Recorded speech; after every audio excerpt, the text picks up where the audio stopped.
Okay, I got the red smoke. Gun runs north to south, west of the smoke, west of the smoke. Okay, copy. West of the smoke. I'm looking at danger close now. Come on with it, baby. Give it to me. I need it. You're cleared hot. Copy, cleared hot. All right, notice the red light? Yes, sir. Okay, I'll assume you know what that means. Where would you gentlemen like to begin? Let's begin with how this chair is uncomfortable because it has no back. What in the hell are we sitting on? The chair of discipline. What's a yoga chair? So Is this supposed to get me good posture? no, it's just supposed to make you uncomfortable. Like yoga. We're like good with that, though. Any good yoga prop. I'll have the best posture that I've had probably in the last 10 years while recording this podcast. Just because you don't want to sit back. I do. Well, that's the problem. I do want to sit back, and then it's like, ow. Let's start with introductions. Travis is a return guest, Yes. currently competing with John Dudley for. Is it still close? I haven't heard him on the podcast in a while. He and I haven't actually been able to link up, but he's been busy. You know, he had the switch from Hoyt to PSE Bows. I saw and that. he has been cranking. And I think in those moments, I'm like, I'll just be over here in the corner. You do you and work as hard as you possibly can.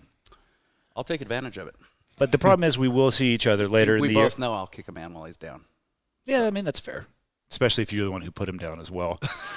But, yeah, I'll hang out with him more probably in the tail end of the year towards the September, October activity time frame, and I'm sure we'll crank out a few. So if you're going to get ahead, what I'm saying is now might be Well, the actual I got to put the chance. miles on now before hunting season is what you're telling me. For sure. So, yeah, Travis Davison, owner of this SBG facility up in Whitefish where we're at.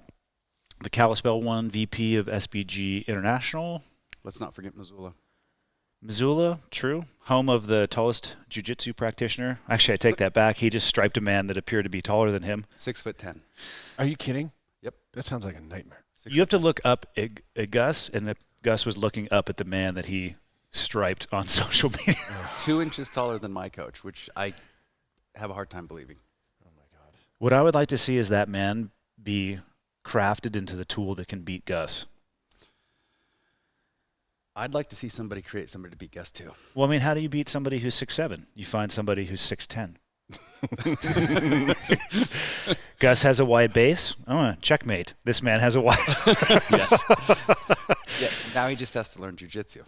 Well, I understand that he's a decade behind, but I'm just being hopeful. I'm forecasting into the future. I think I might put my early bet on this man will beat Gus at some point. Yeah, and I should probably learn his name so that when we reference him, he's not just the guy, the tall guy. giant. from Tall Missoula. guy. Yeah. Tall guy from Missoula. Tall guy from Missoula. Stretch, we'll call him. Yeah, and I don't think that anybody's going to have any problem identifying who that is if they ever go to the Missoula gym. Yeah, yeah. So, yeah, return guest, obviously part of the SBG organization. And then we have, you get to introduce yourself, because I'll mess it up, so I always just let people introduce themselves. I'm Scott Viscomi. I run Wimp to Warrior in North America. A couple other business interests in the fight game. I've been in the fight game for quite a time. And, yeah, I'm just really happy to be here, man. How did you get into the fight game? What would you describe the fight game as? A series of unfortunate events. Okay. as a business sector. It does seem nebulous, though. I actually haven't heard a very good precise description of what you would consider to be the fight game. Are we talking MMA? Are you talking UFC? Are you talking Taibo? What are we talking here? Definitely not Taibo. All right, but I'm I just like saying the that might be reference. the fight game. Shout out to Billy Blanks, man. Come on, son. No, the fight game, as I define it, would be, it's all the intersecting market sectors that support the fight business as we know it. It could be, traditional parts of it like boxing, but in the context of what I'm talking about, it's mostly mixed martial arts in terms of my career. And to answer your question, I got into it from action sports. I started my career in the surfing industry as a sales rep. And right out of college, I started interning in the surf business in Jacksonville, Florida. I was going to Jacksonville University. And It's not known for their wave size. it's not size, but it's the most consistent spot in Florida. The Mayport Poles by the naval station there is a really consistent spot. It picks up wind swell. Is that where Slater? I mean, I know Slater was from Florida, but is he from that area? No, but he surfed there a lot. He's actually from Cocoa Beach, Okay. which is about halfway down. I was born and raised in Santa Cruz, so Okay. obviously the surfing culture there is huge. Huge. I think we get slightly larger waves there. Yeah.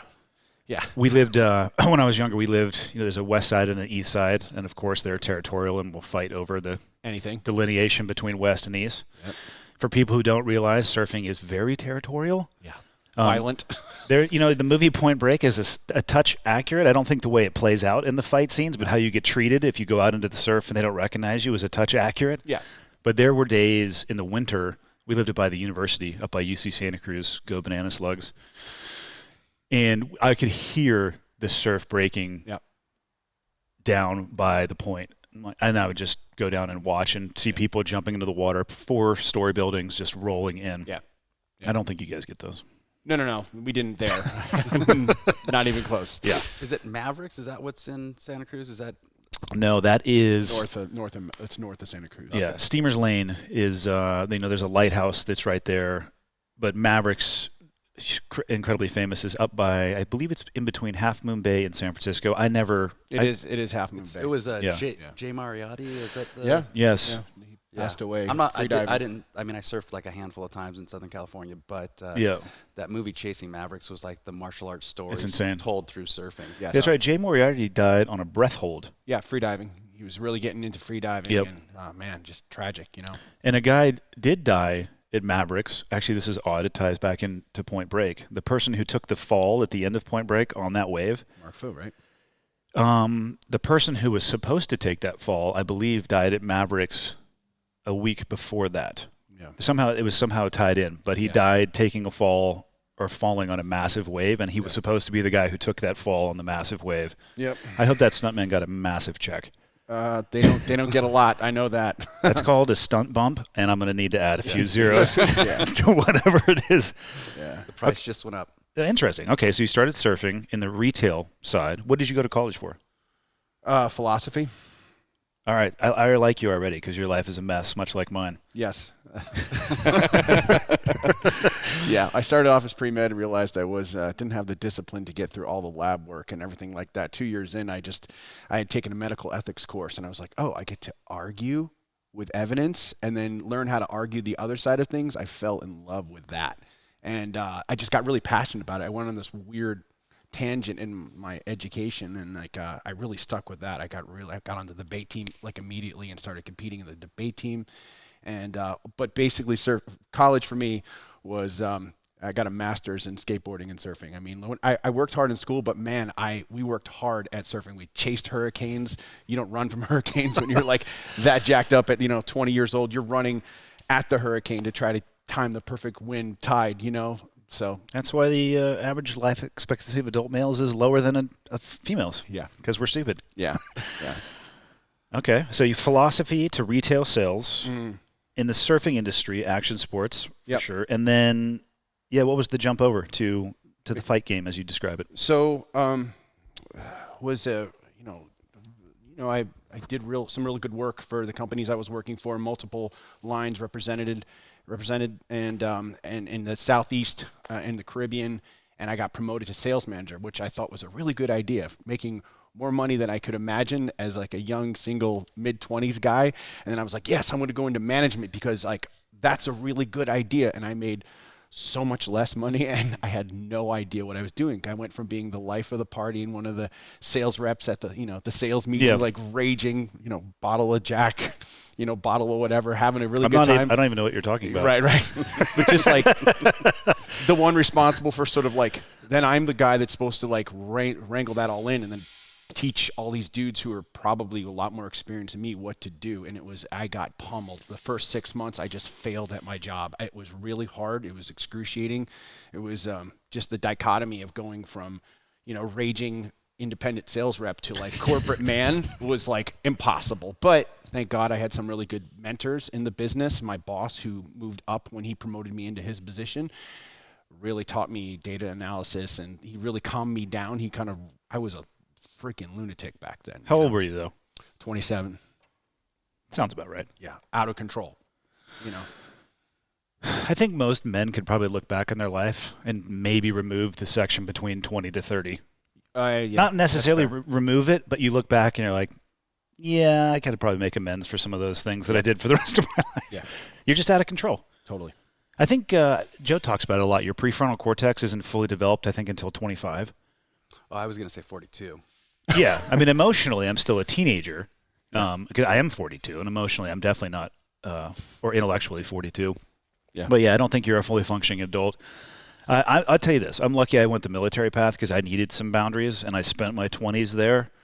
And thankfully, I was surrounded by people who had made it through their 20s and were like, we're going to let you mess off a little bit, but once you bounce up against these walls, we're going to bring you back. Yeah, I had the benefit of some of that too, man. Some older guys that the brotherhood kind of looks out for the younger crazies, and I definitely would not be who I am today if it wasn't for, shout out to Brendan Hayes, my sales manager at Aaron Chain Clothing, man. He took care of me and kind of showed me what it was like to be a man as an executive, and and things kind of went well from there. So the surf industry, worked with one company for a while, and then things got really volatile in the surf business. So, you're all in, you're living the brand, you're living the lifestyle, you're traveling nonstop, you're going to for work, I'm going on surf trips for work because I was also running the marketing. By defact, you're a small company, so you're holding down a couple different positions. So I was like the head of marketing, placing advertisements in the surfing publications and things of that nature, leading the sales, getting into some of the manufacturing aspects, traveling to China, going to the factories, kind of really getting a good grip on everything that impacted revenue growth. Right? Yeah. So that was really cool. And then my company went out of business, and I went and worked for an Australian-based company. So next thing you know, I'm commuting to Sydney quarterly for meetings and stuff like that. And that really that's a quick commuter hop, though. Yeah, it's no bad. I was stoked. I was like, yeah, man, let's do this. And so all the while, I grew up wrestling. I wrestled basically from 8 to 18. And, I played football. And now it comes out. Yep. Right. We were talking about this yesterday. I was talking to Travis at Open Mat. If you have a wrestling background, you need to wear a sign. Yeah. You're like, what's going on here? Yeah. You need to, or like a 40-year-old man with cauliflower ear, and you're like, yeah. Okay, what'd you do? You need a sign. Yeah, for sure. It's not fair. So in the background of all this, I was always training and lifting and, doing, trying to get after it at the bars and things like that. I was always kind of a little bit aggro. So, I ended up in Oceanside, and I lived up by the Oceanside Pier, and I was, again, still in the surf business, working hard. And a couple companies I'd worked for went out of business, and I was just so angry because I worked really hard and they would go out of business. And I realized I didn't feel like I had a seat at the table when the decision came down to defund the company or shut it down, despite feeling like at the time that I had all the answers, right? Yeah. And so I got angry, and a good friend of mine decided to go to grad school and get his MBA. And I was like, what's that? And I said, oh, I'm going to do that too. And so impulsively, I applied to USC, Pepperdine, Loyola Marymount, all up in the LA area, and I got into them. And I decided Pepperdine because their management level MBA program was about ethically principled leadership and sort of global strategy. So that sounded like it's a mouthful, but I like it. It just sounded like, okay. We're gonna need an acronym for that. Yeah. Don't put me on the spot. I can't do that. I'm not very smart. So yeah, man, I went after that. I got after that real hard, and I got my MBA in 19 months. I worked my ass off in that, and then it really sort of opened. It's like putting on glasses when you need them in business, right? It gives you kind of a world view. But again, the dichotomy is you get that, and you go into your job, and you bring your MBA toolbox, and all your bosses are like, screw you. It doesn't mean anything. Go away. They don't want to hear your latest MBA solutions often. So why? I think probably because I lacked the tact at the time to apply some of the new things I wanted to try at the right time. Because again, I was blundering in with too much enthusiasm. Well, did you have any experience to go with those new ideas, or were you all book knowledge, no real world rubber on the road? Well, it's funny. The experience sort of that led me to my MBA, because there was a long gap. I had a lot of management experience, and you couldn't get into the program I got into without, I think, 5 years of leadership experience. So it wasn't just like interesting. Give me MBA, right? Okay. So I felt that I had the organic on the ground business experience to sort of apply these sort of new strategies and tactics to grow. And I wanted the voice, or sort of like the seat at the table, but I struggled with that for a long time. And, and ended up having to let it go. So looking back, it was ego suppression, right? I just had to kind of push my ego back down. But eventually, look, it made me a better leader. It made me a better student. It re-taught me how to learn. It ignited a passion for learning in me, big time. Yeah. Okay, that's fair. Mm-hmm. So you were taking the previous knowledge and experience with the MBA and going forward with it. Yeah, in applying it to like, fun action sports, these type stuff. But in the time frame, I'm in Oceanside, right? And I was in the middle of like a study sort of coma, and I had UFC Reloaded on. At this time, I was really into boxing. Like, I still am super into boxing, and I was really into like Asian, like Muay Thai, stuff like that, right? Into it as in participating, or you enjoyed watching just it? Like watching it. I was like super into watching it. But UFC, for whatever reason, man, it never captivated me. But I was studying. Just like the opposite of most people.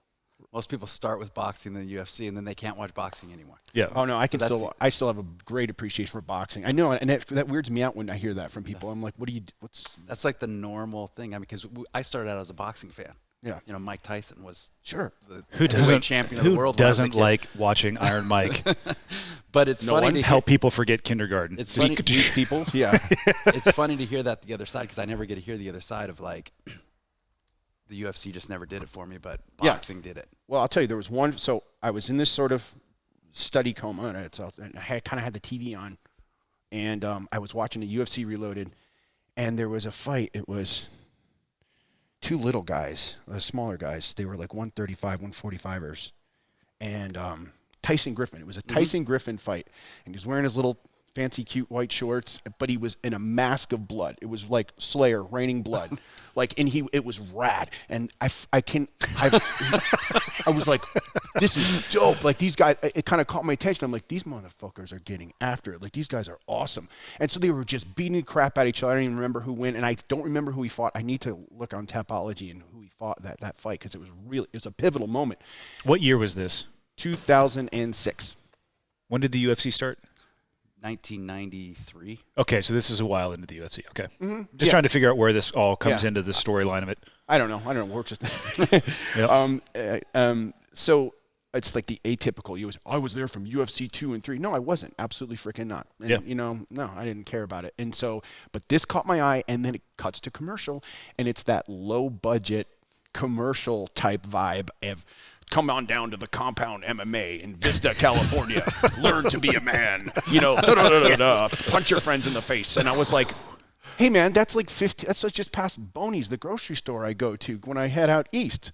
I'm like, I literally was like, close the books, drove in the car, drove up there, and I met the chainsaw, Bill Dean, who is, if anybody looks out there, look up Chainsaw Fitness on Instagram. This guy is one of my best friends in life. He's a mountain of muscle. He's a crazy strength and conditioning Muay Thai guy, but I knocked on the door of a locked sort of warehouse, right, in the industrial section, and I opened the door. This guy opens the door, and he looks like Kerry King from Slayer. I make a lot of Slayer references. Kind of like you. I love Slayer. Yeah. So, you can make all the Slayer references. Thank you. I'm more of a Celine Dion fan, but I'm with you. I don't believe you at all, and I may be judging you at the same time. Both are fine. So anyway, I knocked on the door, and like I said, hey man, I saw this commercial, and he just basically like cut me off, and he's like, conditioning classes at noon. And I'm like, okay, is that like MMA class? He's like, conditioning class starts at noon. If you can finish it, we'll talk. And I was like, I like this guy. I found home. I'm like, this is home. Oh, great. So I literally like went home, grabbed some shorts or whatever, came back. Now I used to run every day on the beach and lift weights, and I thought I was going to be like, I already know where this story's going. Yeah, this story's going to like, I'm strapped up to a cable around my waist, and he's yanking me off my feet. So I'm like forcibly being sprawled as I'm doing bag work. And I looked at him and I was like, Coach, I'm going to pass out. And he was like, when you wake up, it will be because I dropped a bucket of water on your fucking face. And then you will keep going and you will finish the exercise. And I was like, okay. I fucking love this, man. Like, this is where I'm supposed to be. That changed my life. That day right there, that is like a true story. And we should discuss, though, about this story, the super small fraction of a percentage of people that respond well to environments like that. I was going to say, like, everything coming out of Scott's mouth, from the boxing over UFC to now being marketed to in that way, to having that sort of introduction to a warehouse, like, he is the 1%. I would say it's less than 1%. But the thing is, the people who do respond well to that stimulus and coaching and interaction, like, they're hooked for life.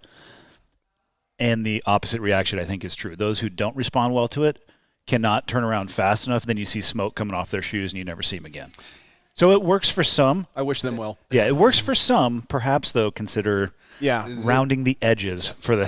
Hey, it saved my life. I was like, kind of like, what am I doing? And like this, like that was it. I was in the blood bond of like, you know, the sport, and I was it. Did you guys cut your thumbs and like put it on a? No, it's just, you know, blood smear, lacerations, hard sparring. Made it sound like there was a creepy ceremony that didn't involve pants. Yeah, and my exposure to MMA and jiu-jitsu was not on like that either. And for me, it worked too. It's just, I think back now, and we've talked about this on other episodes of the podcast, but it just depends as the owner, as the coach, as the martial artist, like what is it that you're looking to accomplish? Because for guys like us, I think the three of us at this table, there's no doubt like that appeals to us. Like still, even in my 40s, that appeals to me. Yep. But I look back 20 years ago when I started, and man, there were like a lot of people who would have had a life-changing experience the way that you did, the way that I did, who just got cut right out because we weeded them out on day one. Because you were beating each other with sticks. And I'm bringing this up because, I mean, you're here now representing Wimp Warrior, and it's like that's the opposite. It's like how do we take that life-changing experience that we got and give it to people who might be turned off by the come punch your friends in the face, come, you know, work out till you die, sort of thing. But get them from where they are to where they could be, you know, without weeding them out. Because I look at it, back then we were weeding out the weak and we were strengthening the strong. And man, we made some tough wrestlers tougher and some tough boxers tougher and some just guys who didn't mind scrapping, better fighters. But now it's like we're finding a way to take somebody maybe in their 50s or somebody who's been behind a desk for 20 years or somebody who's never played sports in their life. Yeah.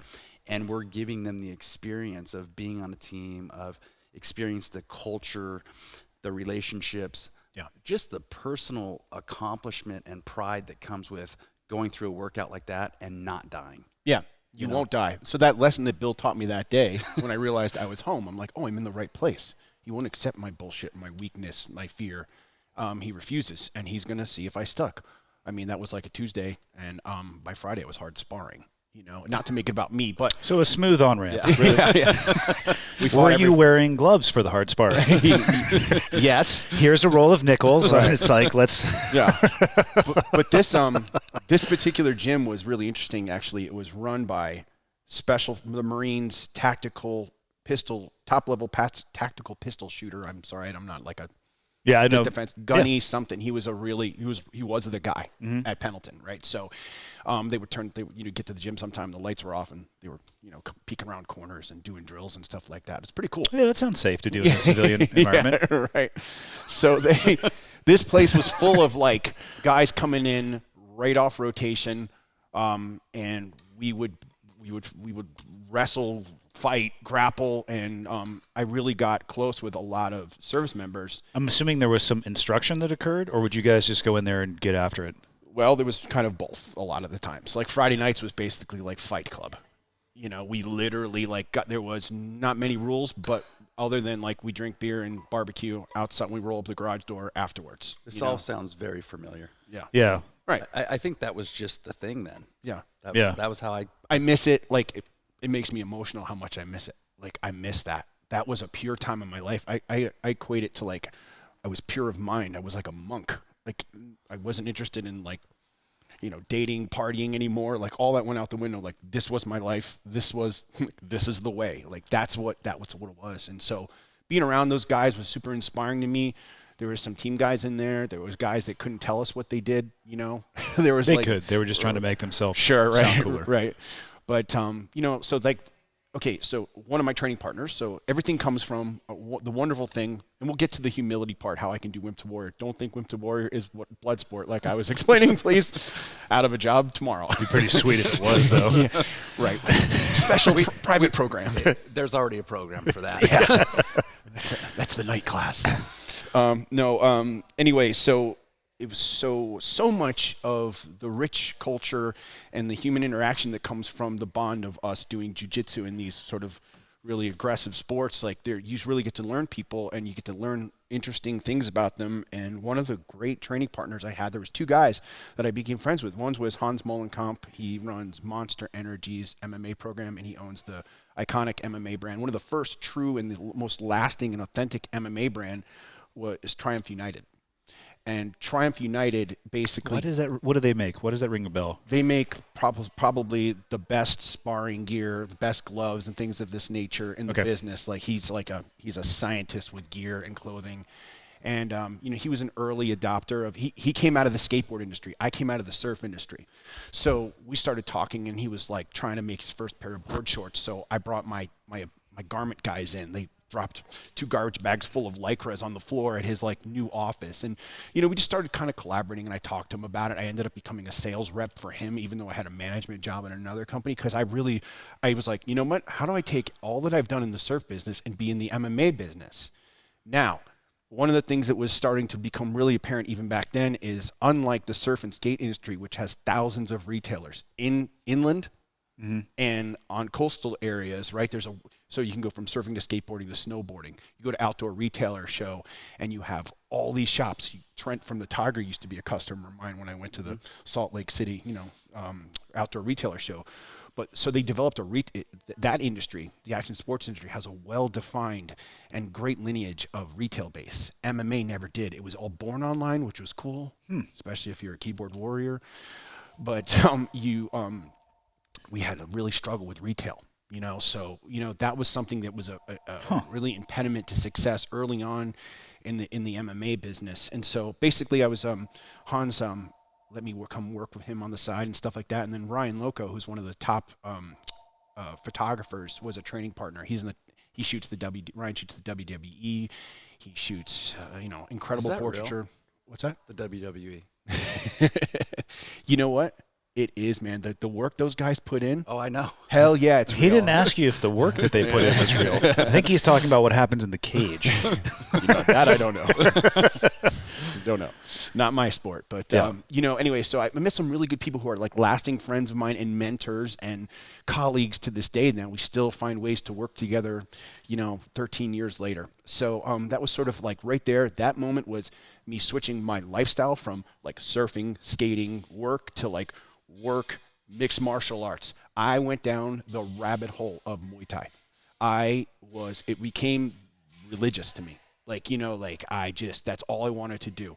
And we fought all the time. Like in the gym, we would have hard sparring, and it was just like electrifying, right? So it just like lit me up like a candle, and I just never wanted to look back and do anything else. Jiu-jitsu wasn't really that much of an interest to me at that time, because I just loved to stand up and fight, and I was falling in love with Just like to stand up and bang it out? Yeah, to be honest. And wrestling, I was like, oh, if it goes to the ground, I'm going to get back up and I'm going to kick your ass, or like I'm going to blast W and take business from there. Blast double. Yeah, it's all I got. It's my game. Now I'm getting excited for 1 o'clock. Yeah, because I limp onto the mat. Yeah. So basically, I just like to stand up and bang it out, and if it goes to the ground, we'll stand back up again and bang it out. Yeah. All right. That was me. I'll start seated with you and knock it up. Right. Throw a blast double in there. Yeah. Mix it up a little bit. Yeah. Circa 2007, that was my mindset. This is Okay. There's been a lot of ego smashing since then, and I'm... So you had some exposure to jiu-jitsu back then. It just wasn't your cup of tea. No, and especially the people that I met that were in jiu-jitsu back then, it was very like, I saw like American guys trying to talk with Brazilian accents, and like... That's my favorite. What the hell is this? And acai bowls? Yeah. Oh, yeah. Which, by the way, I'm not talking shit on acai because it's delightful. It's delicious, yeah. No, man, it was very like, I started to like check it out, and it was very like political. Oh, you don't go to this school, you go to that. I'm like, shut the fuck up. Has that actually changed, though, in 2020, or is there still an essence of that? Oh, no, I think it's changing a lot. Like, you're starting to see more, some of the high-level American guys are actually trying to even bring it to the point where it's jiu-jitsu now. It's not Brazilian Jiu-Jitsu, it's Jiu-Jitsu. Yes. I've even had guys say it's American Jiu-Jitsu, which I think is too far the other way. Yeah. I think Jiu-Jitsu I is like correct. what my coach says. Like, there's no such thing as Canadian geometry. Yeah. Right? Like, if somebody says, oh, this is Chinese math, then they're full of it. It's just like saying Eastern medicine. Like, no, it's just there's medicine. Yeah. And it works. And there's jiu-jitsu. There's grappling.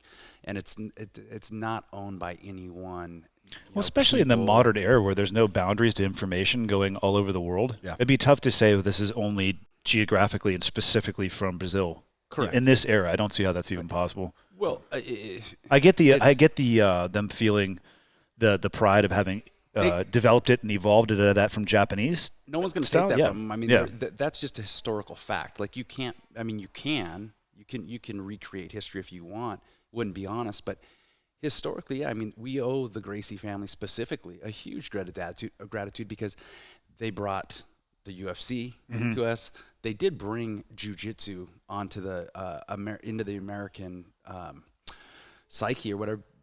But it was here. I mean, it was here before. Like Roosevelt participated. Lincoln, that's right. I saw that quote. Yeah. Lincoln did catch can wrestling. Yeah. You know, submission grappling. Sure. You know, and obviously He was the Gus of that world because he was tall. right, yeah. and the Gracies also too. The same way that we would give them credit where credit is due, and they had a huge impact on what jiu-jitsu became. Yeah. But they would also have to give credit to the Japanese for bringing it to them in the first place. Yeah. Right? I mean, it's so, and every culture has grappling. You know, every culture has warriors, and every culture has warriors that need to learn how to grapple because at some point you get knocked off your horse, you drop your sword, whatever, and it becomes a wrestling match. Yeah. Yes. You know, and so it is changing, but you still have the guys who put on the accent and Yeah. oh, no, you pass a Hizzlegard, and that I will always They're like, think- aren't you from New Jersey? I will always enjoy going to big tournaments and watching Americans act like they're Brazilian. To me, that's fun. Yeah. It's entertaining. It's Yeah. sad, but it's entertaining. I was aware of it. It just wasn't interesting to me. I was really interested in the Muay Thai and that kind of stuff, and it was great. So I was having a great time with that, and I met my wife around that time, and I moved up to Ventura, California, and I was training up there. I switched schools and things of this nature, and I got a call from a buddy of mine, Mike Dietrich. Shout out to Mike Dietrich. He's a black belt under Chris Howder. Okay. And Mike and I had collaborated on several different MMA projects leading up to this era, skipping forward. But Mike is a masterful designer, garment designer, technical designer, and artist. And he has a couple really great brands that are, really embedded into the culture of mixed martial arts. He does like a lot of private work, and then he does a lot of contract work. So Adidas had been doing judo gis for quite a while. Really? Yeah, actually one of the finest judo gis historically is an Adidas judo gi. Still?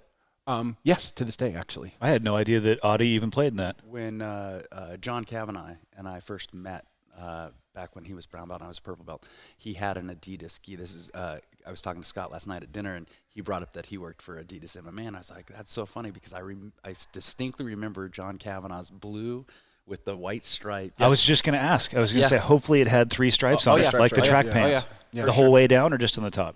Well, you want to let's go on a tangent. Because if it's not the whole way, that's Yeah. bullshit. It needs to be. Spoiler alert: we did that's you sound like me and Mike in a design meeting with the manufacturer. We got to go all the way down. We got to make it like the tracksuit, right? Yeah. So we did it.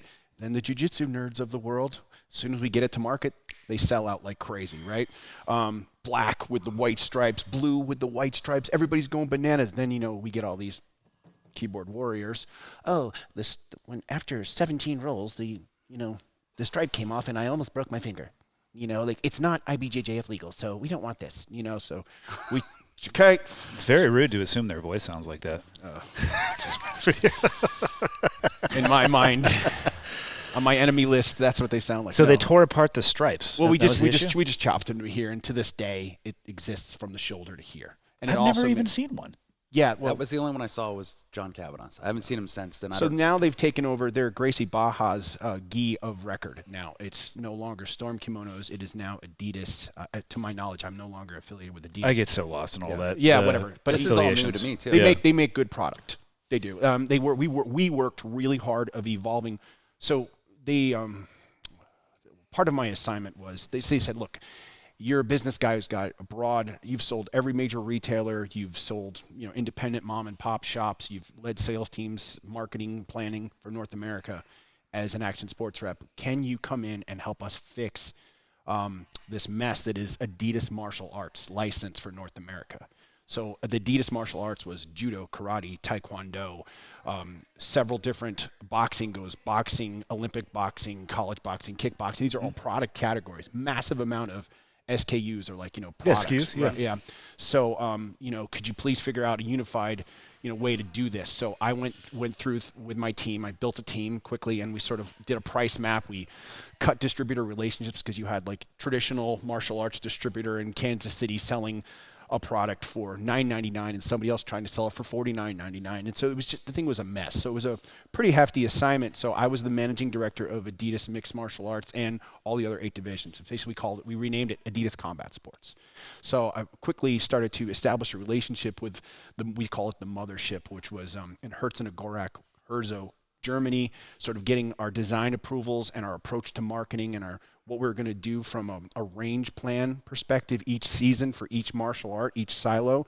And then we started working with Portland for shared marketing budgets and access to sort of major, like if you want to be in Dick's Sporting Goods, if I go knock on Dick's Sporting Goods, the buyer who I may have sold as a surf industry rep, like, hey, remember me, Joanne? I've got now grappling shorts. Well, that's going to piss her off because she's got budgets with Adidas. She's going to be like, who's this guy?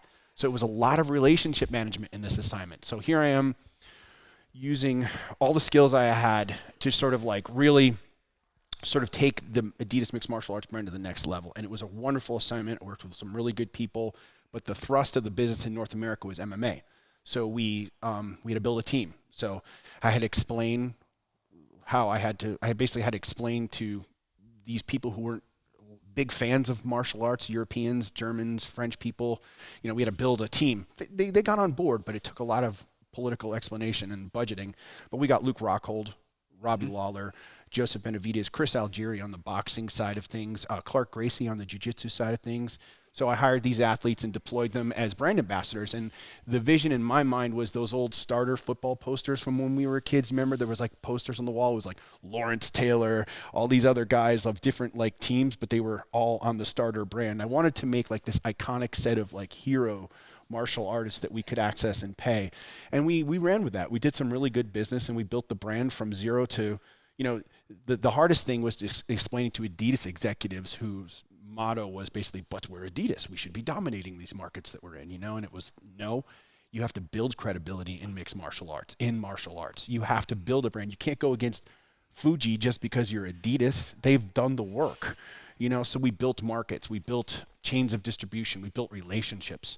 It really came down to building relationships with the community and engendering the trust of our consumers, because they had made some mistakes in the past. Like, there's a long memory in the judo, Niwaza, and jiu-jitsu communities of jiu-jitsu guys being sold gis they were told were jiu-jitsu gis, but they were 750-gram judo iron kimonos that are basically, The old Howard kimono. Yeah, the Howard, yeah. Yeah. I used to roll with Howard at R1 in Rico Ciparelli's gym in Los Angeles. That was the only gi I wore for a long time. Yeah, he's And such a good dude. Yeah. Icon. Shout out to Howard.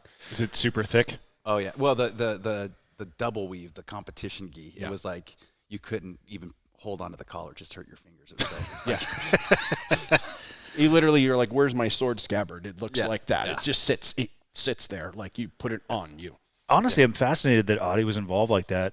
I worked for CrossFit years ago, who partnered with Reebok, who is owned by Adi. Yes. And the entire time for 4 years that I was working with Reebok, although it wasn't directly associated with Adi, I never heard a single mention of anything in an MMA combat sport type. It was all ball, bat, and stick sports. Well, I mean, look, we were the smallest licensed division. We weren't one of the heartbeat. We were a heartbeat sport, which means it's they license these smaller divisions out, so they'll give a license to someone who's going to make lifting equipment, right? Yeah. They licensed it out to a company who I worked for, so I was sort of a stepchild of Adidas, to be fair. Yeah. But I worked really hard to get around those usual that disparity and get marketing development funding in North America from the mothership. So I was always going to Portland, showing our range, getting people excited, and I was actually successful with my team at getting it in Adidas retail. MMA gloves and boxing gloves. Then we would take Rockhold, Lawler, Benavidez, and Algieri, and we would do signings. If the UFC is in the MGM Grand, there's an Adidas store out the back. We would introduce them to the public, right? So yeah, we did some really good stuff together. Luke and Robbie were great to work with. Like those Are guys they still involved, Adi, to a level? No, they They got backed the. him. So this is a funny story. Let's get to the Reebok thing. Yeah. So in the midst. Oh, that's right, because Reebok is the uniform supplier for UFC. So yes, which started a really interesting situation in my career, and to this day it remains something kind of a fascinating. The whole Reebok uniform UFC deal, I was actually like, I was second place in that whole thing as Adidas, even though Adidas owned Reebok. Yeah, they treat it as a separate P&L. Separate P&L. And so what happened was my buddy Ed Soares, who was helping me access markets, and we were sponsoring the Ed's LFA is now it's LFA. Yep. Legacy Fighting. Yep. And so Ed and Sven and Mark and I worked together because I was the official equipment as Adidas supplier to their fight promotion, right? Mm-hmm. So again, trying to build up from the grassroots, build credibility is the theme. So Ed got word from one of his contacts at UFC, because Ed is like, very tied into UFC since the beginning of time, and we became really good friends. A business mentor of mine in the business, and really good dude. So Ed said, Scott, you need to come in and pitch the uniform deal. This is what's going to happen. And I was, what's the uniform deal? The UFC is changing. They're going to be eliminating sponsors, but what they're going to do is they're looking for a manufacturer, an iconic manufacturer of a uniform to make it sort of get it to the next level.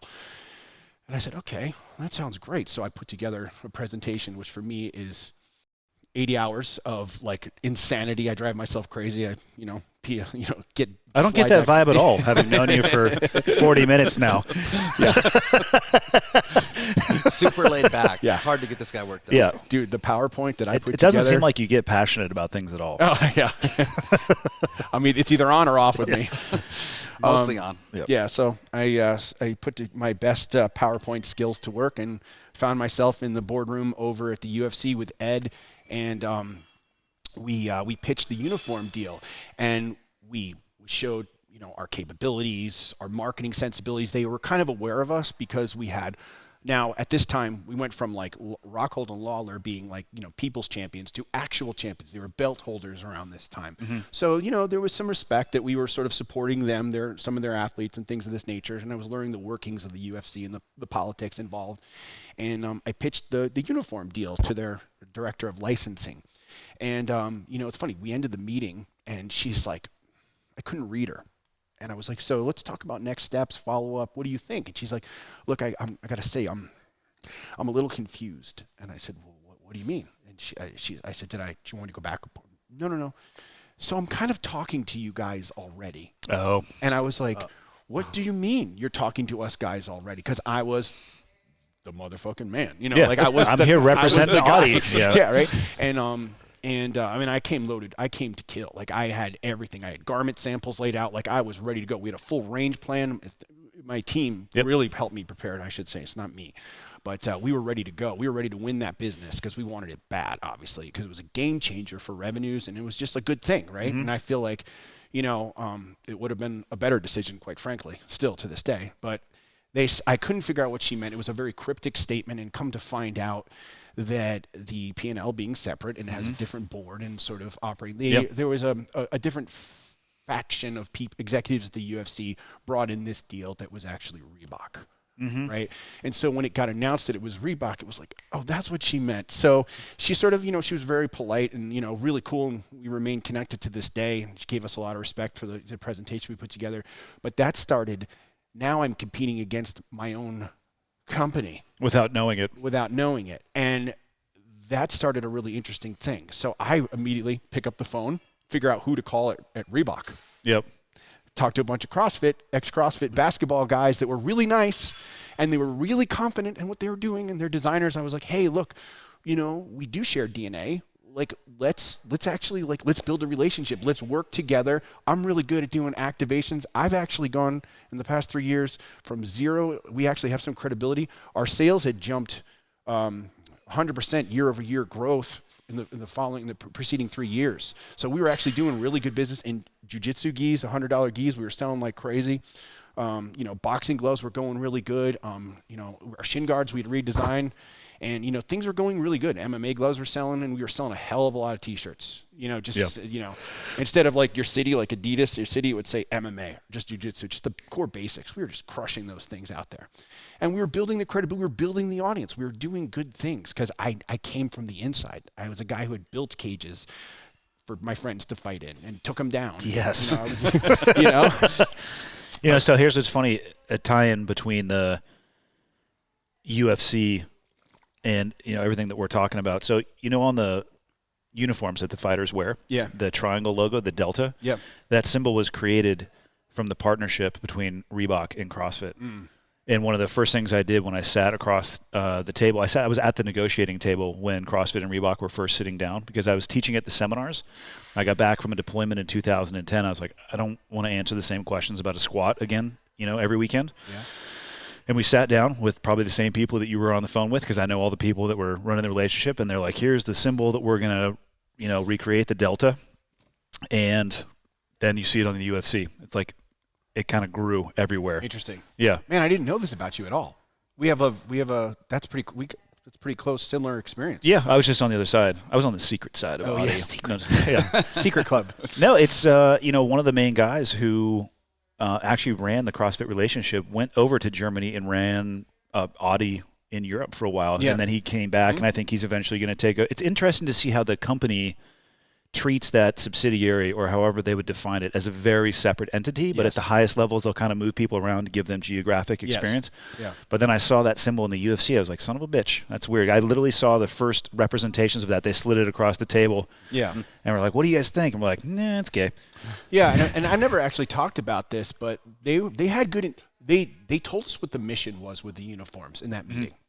And they've taken a lot of crap, and Reebok took a lot of bullets. Yeah, no, I was going to ask you a question about that. Yeah, go ahead. Reebok got a lot of flack. Well, do you guys think that the uniforms for the UFC is a good idea or a bad idea? Because, and I asked that from my experience in the CrossFit world. The CrossFit Games, which are microscopic, I would say, revenue-wise or viewership, and that's completely anecdotal, and this is just me talking. I have no data to support this, but just seeing the size of the people that participate in the games, it used to be the athletes would come and they could wear whatever they wanted to, so they could source their own sponsorships. Yeah. So they could create revenue, and the brands that were supporting them would get the return on that investment because they would be highlighted, the deal highlighted in pictures and videos and all that. Yeah. Well, CrossFit partnered with Reebok and put all of them in Reebok uniforms. So that removed some of the ability for the individual athletes to give back to their sponsors. And I'm curious how, and it was very, what would be the best way to describe it? Maybe not the smoothest road of delivering that information to the athletes because they saw it as a challenge to their revenue stream. Yep. And I was curious what you think about putting UFC fighters in a uniform. Does that benefit the athletes or does it benefit the UFC? I believe that it is the appropriate evolution of the sport to put them in a uniform by a major manufacturer. I'll be a political answer. Yeah. But, and this gets back to my understanding from this meeting that happened long ago was that there was going to be a target pool of high value sponsors and brands that these guys could pick from or create a relationship with to further monetize their time in the cage. Yeah. And leading up to the cage and be marketing representatives. So there was supposed to be, this was my understanding, and who knows, somebody could kick my ass from the UFC and say that's not what it was, but I believe what the UFC, and this is actually in defense of the UFC's position as I understood it at the time, was that there was going to be a bunch of opportunities for them, not just being in Reebok and getting just some Reebok money to offset losses of, being able to individual sponsors, Condom Depot, guns and ammo on your butt, like all that stuff. Like I feel like the we call it the NASCAR look needed to evolve a bit, but nobody wants to hurt revenue opportunities. And back then it was the Wild West. You had like guys like dipyourcar.com and you could make $5,000 before you walked out when they started playing your song. Like, hey, put this shirt on and they'll write you a check right there. I've heard like stories about the way it was. I don't know that that's like a good look now, given where we are. We're on ESPN. Like this is, our business needs to evolve. I am a part of that ecosystem. Wimp to Warrior is a huge part of that ecosystem. Yeah. Like we need that evolution. So I think there's like a halfway step that somehow never occurred. And I know the amount of work, personally, having been a guy who's been responsible for athlete partnerships and sponsorships for a big part of my career, how difficult that would have been to implement. But that was my understanding that that's the way it was supposed to go. They were supposed to have more paid opportunities from a pool of identified sponsors, some, Yeah. Bacardi, big airlines, things of this nature.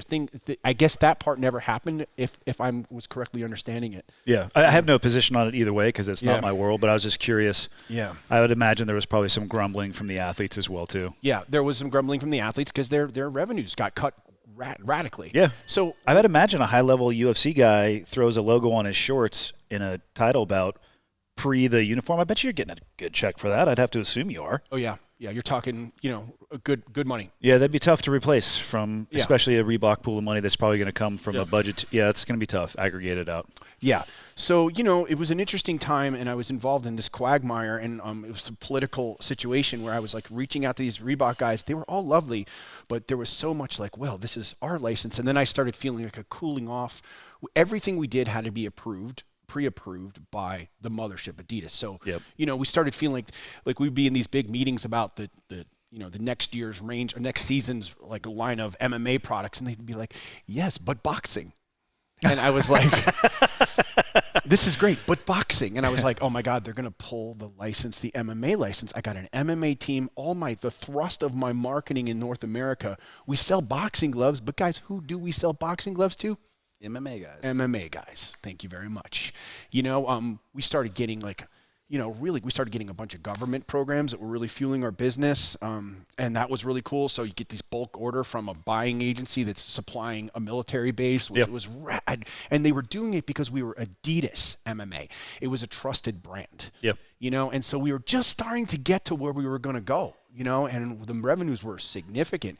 And then the tide turned politically, and I saw it started going in a different direction. And I was saying to like the Reebok guys, hey, let's open up a pop-up shop during the biggest UFC. I'm already doing the gear. You're not there yet. You're really skilled. You have the infrastructure to do the soft goods. So debut your soft goods line and all that stuff with the guys' names on it. And then we'll do a capsule collection, in the front of the store with the gear. And stuff like that. Like, let's work together because we just have to educate the public with some good communication and some cross-marketing that we're all one family. So great idea. Everybody was like, yes, but there was zero execution, right? I was just a little guy at that point. I'm looking up at Reebok's marketing development funding with my few $100,000, and a lot of it was self-funded because I was an independent operator in North America. We hadn't incorporated the business in North America, so my credit lines were used, and I would get reimbursed through expense reports. So I'm basically fronting all this stuff. Yeah, I'm a crazy person. I don't know much about business, but that sounds like a shit show. It's not a good idea. Yeah. So anyway, like I said, my career has been a series of unfortunate events. But anyway, we did some really great business. Like, that assignment ended because I thought it'd be a really interesting assignment to go to. There was a company that was buying up regional fight promotions. The top 10 in the country was the goal, and it was called Alliance MMA. And we went public on NASDAQ in October of 2015, I think it was. Really? Yeah. Well, another spectacular destruction. Okay, I was going to say, I've never heard of this either, but I also don't pay attention to much. Fail again, fail better. Yeah, I resigned from Adidas due to just the politics were impossible. It was a lovely assignment. I did my time, and I left a job that most people would climb over dead bodies to get. And it was a very emotional time. You learn the lesson of, everyone wants to be your friend. Everyone wants to talk to you to the next day you wake up in the morning. It's called being the leper. Yeah, 90% of the people that you were like, that's my friend, you don't hear from ever again. Yeah, because they weren't your friend. They wanted your access or your business card or for you to pick up the tab for dinner. Yeah. Great lesson to learn. Yeah. I'll be teaching my son that someday, but that was hard. It was really emotional, dark time for me, really tough time. But I went to work for Alliance MMA because I believed in the mission. They were trying to sort of unify the feeder system up into the UFC or Bellator at the time, right? So they were trying to organize the pipeline that would lead to the UFC. Okay, yeah. Which was about as it was about as effective. Ultimately, looking back, as taking a bunch of sharks and putting them in a tank and trying to train them to do a dance. It didn't really work. How could they even get that to the point where you're allowed to go public? That's a great question, and there's a reason why I got delisted and we're not public anymore. And I lost every single penny I have because I invested in that. I don't know anything about anything, but I'm just thinking about that like that. I don't understand what you'd be selling shares in. So revenues, the problem with this was Were you the original Ponzi scheme? I was not a part of the original sponsor scheme.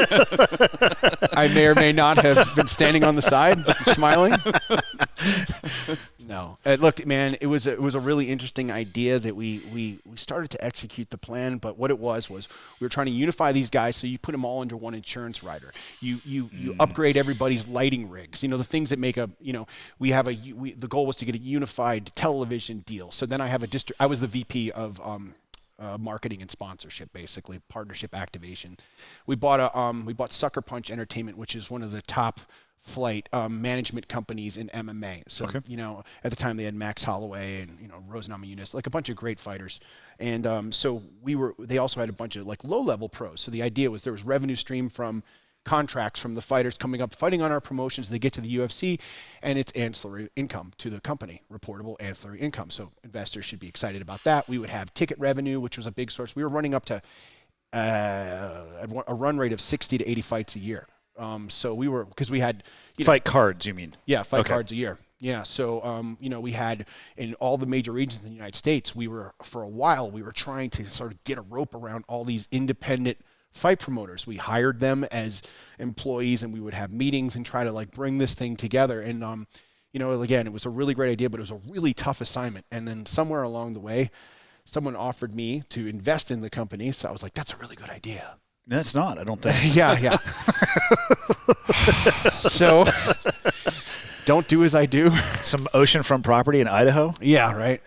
So I sold everything and put it into the company, and a year later the company was out of business. Yeah, so I've learned, I've earned my spot in the business. That's how murders happen. Yeah, yeah. Well, it was a really, again, I've learned so much by the horror show that my career has been at times. Right? You can't get that lesson from an MBA. You can't get that lesson. So you can read about that lesson in a book, but it pales in comparison to having to wake up that morning when your net worth goes below zero. Yeah. But you know what? It comes back, right? You build it back. You learn the lesson. You make a better decision next time. You keep going. You get up off the mat when you get smashed by Brandon. I have a history of not making good decisions time after time. Like, that's a great lesson. I'm going to learn it a few more times. Yeah, that's kind of in me. I think it's a common theme amongst successful people. Oh, the road to success. There has to be at least one monumental failure, if not multiple. I mean, you listen to the most successful people out there, and it's always the same old stories. Like, I screwed this up, and this is when I had to borrow money from my dad, and this is when, I owed $1 million from this failed idea or whatever. Yeah. But they're always the guys who keep getting up. That's the difference, is they always come back to the table, and they always try again. Oh, yeah. Keep trying. So let's wrap it back. How did you get involved with Wimp to Warrior? Because that was the most amazing hour-long intro of your background. That's the best one ever. No, it's good. Okay. To be honestly, it's fascinating because you bounced around all over the place. Has it been an hour? I think he's drinking. He's the only guy drinking water. I know. You and I. You're not even having coffee? No, I really wanted to have some Black Rifle coffee, man, and I didn't get any this morning. I'm glad he didn't have. I was going to say, you're the owner of the company, aren't you? The founder. I let Evan own it, but I founded the company. Right. And Black Rifles also, but that's a different story. Okay, so Wimp to Warrior. So hold on though. You've had zero caffeine? Zero. I don't really need it. I was going to say, what do you look like after like a cold brew coffee? Do you pace holes in the ground? I'm ready to go, son. I want to get you a cold brew before class at noon, and then another one before open mat.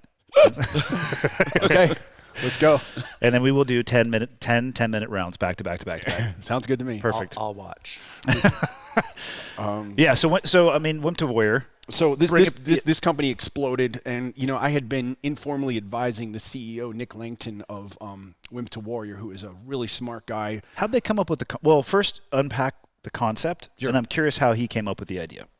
So the founder is a wonderful man named Richie Cranny, who basically had a premise. He had a premise that he could train anyone to be a mixed martial artist, and that would be an incredible experience. You don't need to be like a stud athlete, right? So he put together a training protocol. He programmed out, and he basically, he was in Sydney. He had a gym in Sydney, Australia. He's an Englishman, but he is an expat to Australia, and he started this series of tryouts, and he just got a bunch of people in, and he started training them under a protocol of a mixed martial arts sort of fight camp.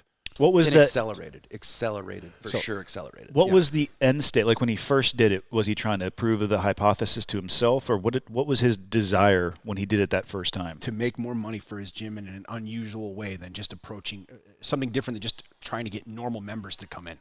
Okay, interesting. Yeah. And which opened up the market for him, you know. Yeah. Opposite your story, opposite my story. It's like, you know, get it to the people that aren't currently training at my gym. The unusual suspects. Like the people who, you know.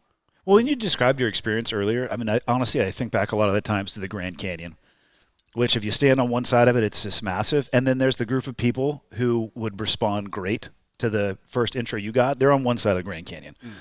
And then that's like 10% of the people. And then there's 10% on the other side who, regardless of how you introduce it to them, they're going to have no interest. Yeah. But then the rest of that 80% of the Grand Canyon is full of people that could potentially be interested if you approach them correctly. Could be persuaded, yeah. Yeah.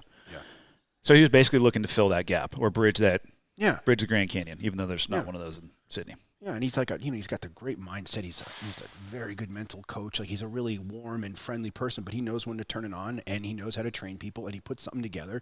And sure enough, I'm paraphrasing, but they ended up getting the attention of Fox Sports Australia, and they actually got on primetime television, kind of like a what's the big fitness show that used to be with Jillian Michaels here in North America? Biggest Loser. Loser. Kind of a Biggest Loser type feature for a season, and it went really good. And our CEO, our COO, Kelly Hesterman, Nick Langton, our CEO, they were all competitors on this, and it changed their lives. These people were like... they participated through it. Yeah. That's excellent. Which is the best. Look, 90% of our company has fought on Wimp to Warrior. We got to get to the fighting part, too, because that, to me, is the most fascinating. It is, but it's so anyway... Long story short, Nick was super inspired. Nick was a financial markets, the general manager of a big trading desk. Like he was a really like the legitimate like suit and tie, $1 million salary executive who was just like, screw it all, throw it into the Grand Canyon. I want to do. I have money and I hate my life. Yes, yes, and just an incredible leader, a great dude, and had a passion immediately that sort of he figured out really quickly that Richie needed some help, and Richie was the first one to admit it, I believe, that like he needed someone to commercialize the business model. Like how do we scale this? Nick's all about how do we scale this global scale, mate. Mm-hmm. You know, didn't he come here last year? Richie came here last year. Briefly. I remember running into a guy who... Yeah. So it's an interesting thing because I think the relationship that Richie and Nick have is pretty common too in business, where you've got the creative, you've got the visionary, you've got the guy who comes up with it, the guy who's passionate about it, and often can't figure out how to execute it. And then you've got a guy who's really good at structuring the business side of things, who's not really interested in the product that he's working for over here. He gets super passionate about this product, and now he brings all those tools to make this thing as successful as where he was. Yeah. Right. But I sat down with both of them in Las Vegas. We talked about this the other night, Keith and I, because I pushed off Richie for a couple of years. Every time I go to Ireland, I finally sat and watched our Wimp to Warrior finale with Kavanaugh and Richie together.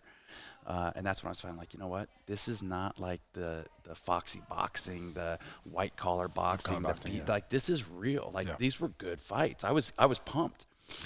And so it was after one of Connor's fights. We were in Vegas. No, it was Brad Katona won the Ultimate Fighter. We were over there for the Ultimate Fighter, and Richie and Nick were there. And I sat down for breakfast with them with my wife, the brains of our operation, and we were all in. I was like, okay, let's do it. Yeah. And then Richie flew over and actually was there for our opening day, which was very cool.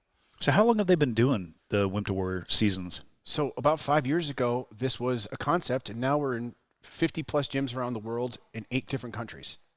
We have up to 60 people training on mornings. You could, one of our hashtags is like whilst you were sleeping on our Wimp to Warrior Instagram, but you'll see. Whilst you were sleeping? Whilst you were sleeping. We need to enhance that. Yeah. Americanize it. Very British. Yeah, we get a lot of that. We're worldwide, son. Worldwide. We're a very cultured fight company. Whilst. No, I use that word all the time, whilst. I do too. Whilst, yeah. Whilst. I'm going to try to use it 6 times today. Come to class at noon, and I will beat you. Whilst I beat you. Whilst you're in north-south bottom. So they evolved. They identified a way to license this package of training blocks to partner gyms.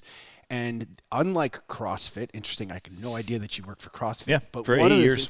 I've read CrossFit case studies, Harvard Business case studies, like a couple of them. And, you know, what's really interesting is they never stopped to control the actual payments gateway. Nick did. Nick designed this from number one. So you get a license fee. They get a license fee. But we actually go out. It's an affiliation, yeah. So the CrossFit model by design, and so the founder, Greg Glassman, I'm not trying to speak for him, but from my understanding is it was an intentional choice by him to avoid a franchise model of any kind and make it an affiliation and allow what the company will say is, you know, best business practices to survive and flourish, which is a nice thing to say, but I found it in just traveling the world and still talking to some people, it's very cutthroat, and you get some a sine wave and some. The bell curve looks a little different, like, you know, in that world, and it's there is no price gateway. Some people, and that would happen. There was also no territory protection. Yes, so you could affiliate just down the block, and you know, I owned a gym in Coronado, which I was talking with somebody about this the other day. Right before we left, I saw a sub 1,000 square foot home for sale for over $1 million. I'm like, you win the square footage. And of course, if that house had been bought, it would have been immediately destroyed and another house would have been built on top of it anyway. Yes, of course, But so I could charge $250 a month, and they would come in for 1 hour a day to work out, and I would coach them. And that worked in Coronado because of the, you know, that zip code is associated generally with some excess or discretionary income.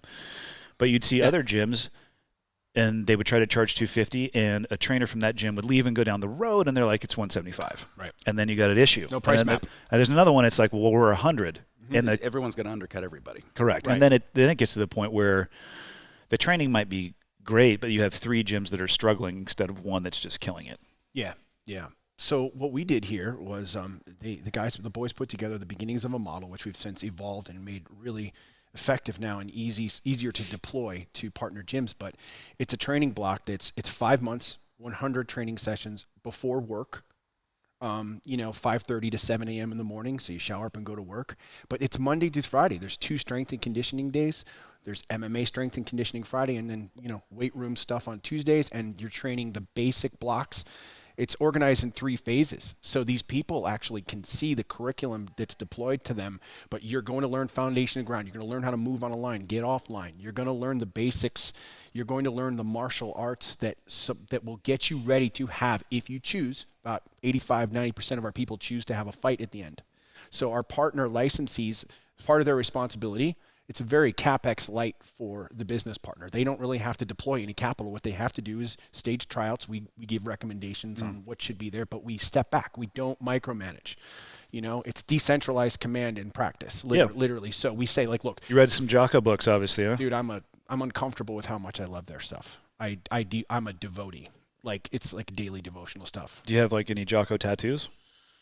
Maybe. You don't do no. That's dog shit then. You're not really as devoted as you think. No. You need to get an abstract of his face right in the center of your chest. That'd be hard, like a chess piece. Or a tattoo of what you need to do if you were really a Jocko devotee. I know where this is going. You would get a tattoo of a watch that says 0430 on your wrist, and you would just look at it, and it would be correct.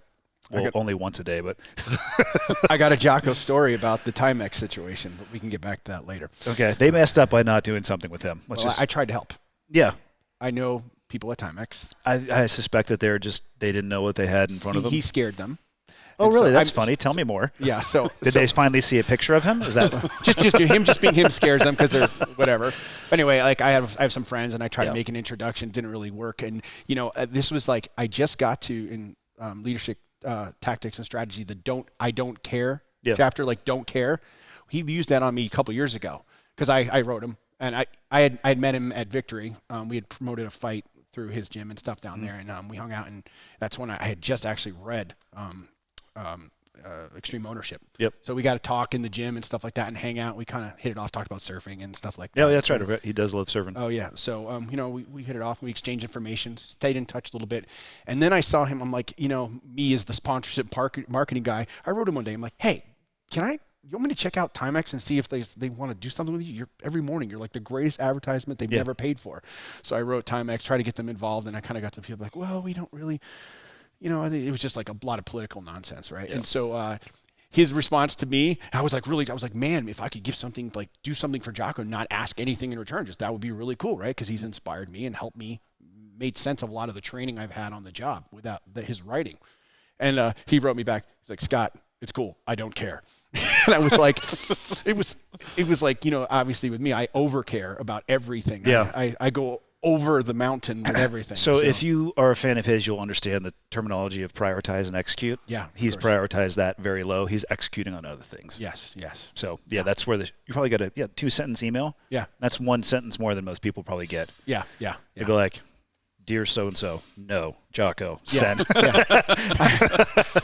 Yeah. Having said that, I've never emailed with them. I don't know. I'm just talking out of my ass. But No, but anyway, so where were we with the Winter Warrior stuff? You were talking about basically how it's a template, a structured template. Oh, yes. It's just we provide some structure to the gym, but then we provide a curriculum and training blocks and recommendations. They should have this level of competency in these sectors at this point in time. Fight camp preparation starts at this time. And the fun thing is, a lot of people don't realize this, you split the class by weight class and experience, and they fight each other. So it becomes Fight Club. Here's all I can say. Travis did this last year. Mm-hmm. And when they were first talking about Wimp to Warrior, come off the street and come in and train, and you can do a cage fight if you want. I'm like, okay. Like, personally, for me, my philosophy is I don't think violence is a bad thing. I think you should not participate in violence until you're forced. But when you're forced to, or if you're ever in a position that you should, then you need to be prepared. But I have a different take on probably an exposure to violence than most people. So I'm sitting there thinking about this cage fight. I'm like only 2 people are going to do this. And I also didn't know what to expect. And, I got to watch some of the training from a distance. And then Travis is like, we're going to do fairgrounds. Yep. He runs at the fairgrounds. He's like, do you want tickets? I'm like, that's a rhetorical question. Of course I want tickets. I put him at a front row table with my parents. Yeah. But I didn't know what to expect. And I was thinking on the way up here, I don't know if I'd ever been to a fight other than that. Like, I've been to Thailand and watched people do Muay Thai because they have literally I would just put my drink on the edge of the ring and just watch. But I was in my early 20s and blackout drunk and probably had no idea what I was watching. Yeah. And then I would probably steal a moped after that and wreck it. It's not allegedly. That's a story for a different time. Sure. The statute of limitations has ended on that. Okay. So I went to the fights and I didn't know what to expect. Yeah. And they were fantastic. Awesome. Yeah. I didn't know. I'm like, is it going to be like this patty cake? And then from the very first fight, they came out to bang. Yeah. And like the last fight with Rokas, who fought Rokas? Jed. Because that was amazing. So the pace that they started at was not sustainable beyond like 30 seconds. Yeah. But they just stood there. Yeah. Well, but what happened was my brother, who yes, was doing a Wimp to Warrior at SBG. That's right. That's where he came Portland, from. And he messaged me, and this is a funny story because he messages me, and we're super competitive. He's like, hey, I got this guy Rokas, and he's kind of giving me Rokas' background. He's Aikido guy, this and that, and he's not going to be. He has to go back to the Ukraine. Yeah, he was somewhere Lithuania over or something. Yeah, Lithuania, whatever, somewhere in that part of the world. And he gives me his weight. He's like, "Do you got anybody who could he come up and fight on your finale? Because he really wants to fight, but he's not going to be here for our finale." And I'm thinking to myself the whole time, I'm like, he's got a ringer, right? Like, he's got a ringer. He's got a ringer. You're waiting for the He's crawfish. got a ringer.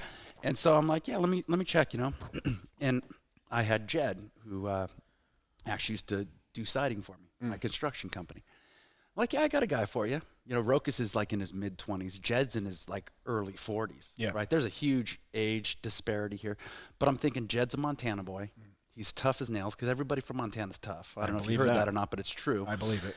And he's going to be fighting in front of his wife, his kids, Sure. his co-workers. Hometown. Yeah, in his hometown. Like, let's do it, right? Let's do it. So we put it like towards the end of the card. It was before Marnik's fight, wasn't it? Yeah. Yeah. And I was correct, right? Rokas was a ringer. Like he was not your typical Wimp to Warrior candidate. He was right? flirting likely with the experiential limitations of people who are allowed to sign up. So here's how I knew, right? Because it wasn't just my brother and Rokas that travel up. It's my brother, Matt's brother, Zach Thornton, another black belt from Portland, John Diggins. Like they brought a crew like to watch one of their guys beat up one of my guys. Oh. And so it was game on. I told Jed, I said, I don't care how the rest of this card goes, but you got to whoop this guy's ass. Yeah. And it was, first 2 rounds it was tied.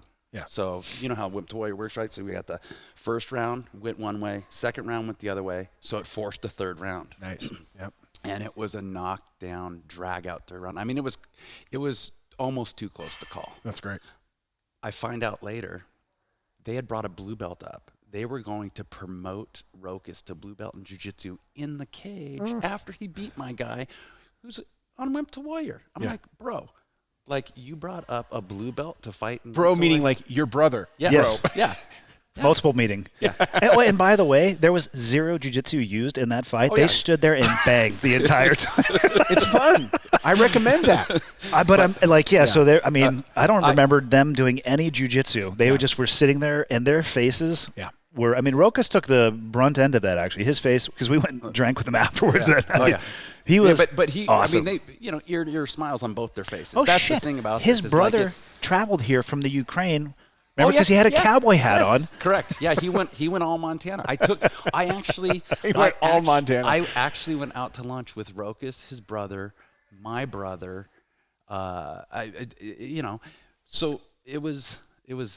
it added a little bit of zest to our first. But the fights exceeded every expectation that I had because, I mean, there was a female judge, and I don't know how old she is.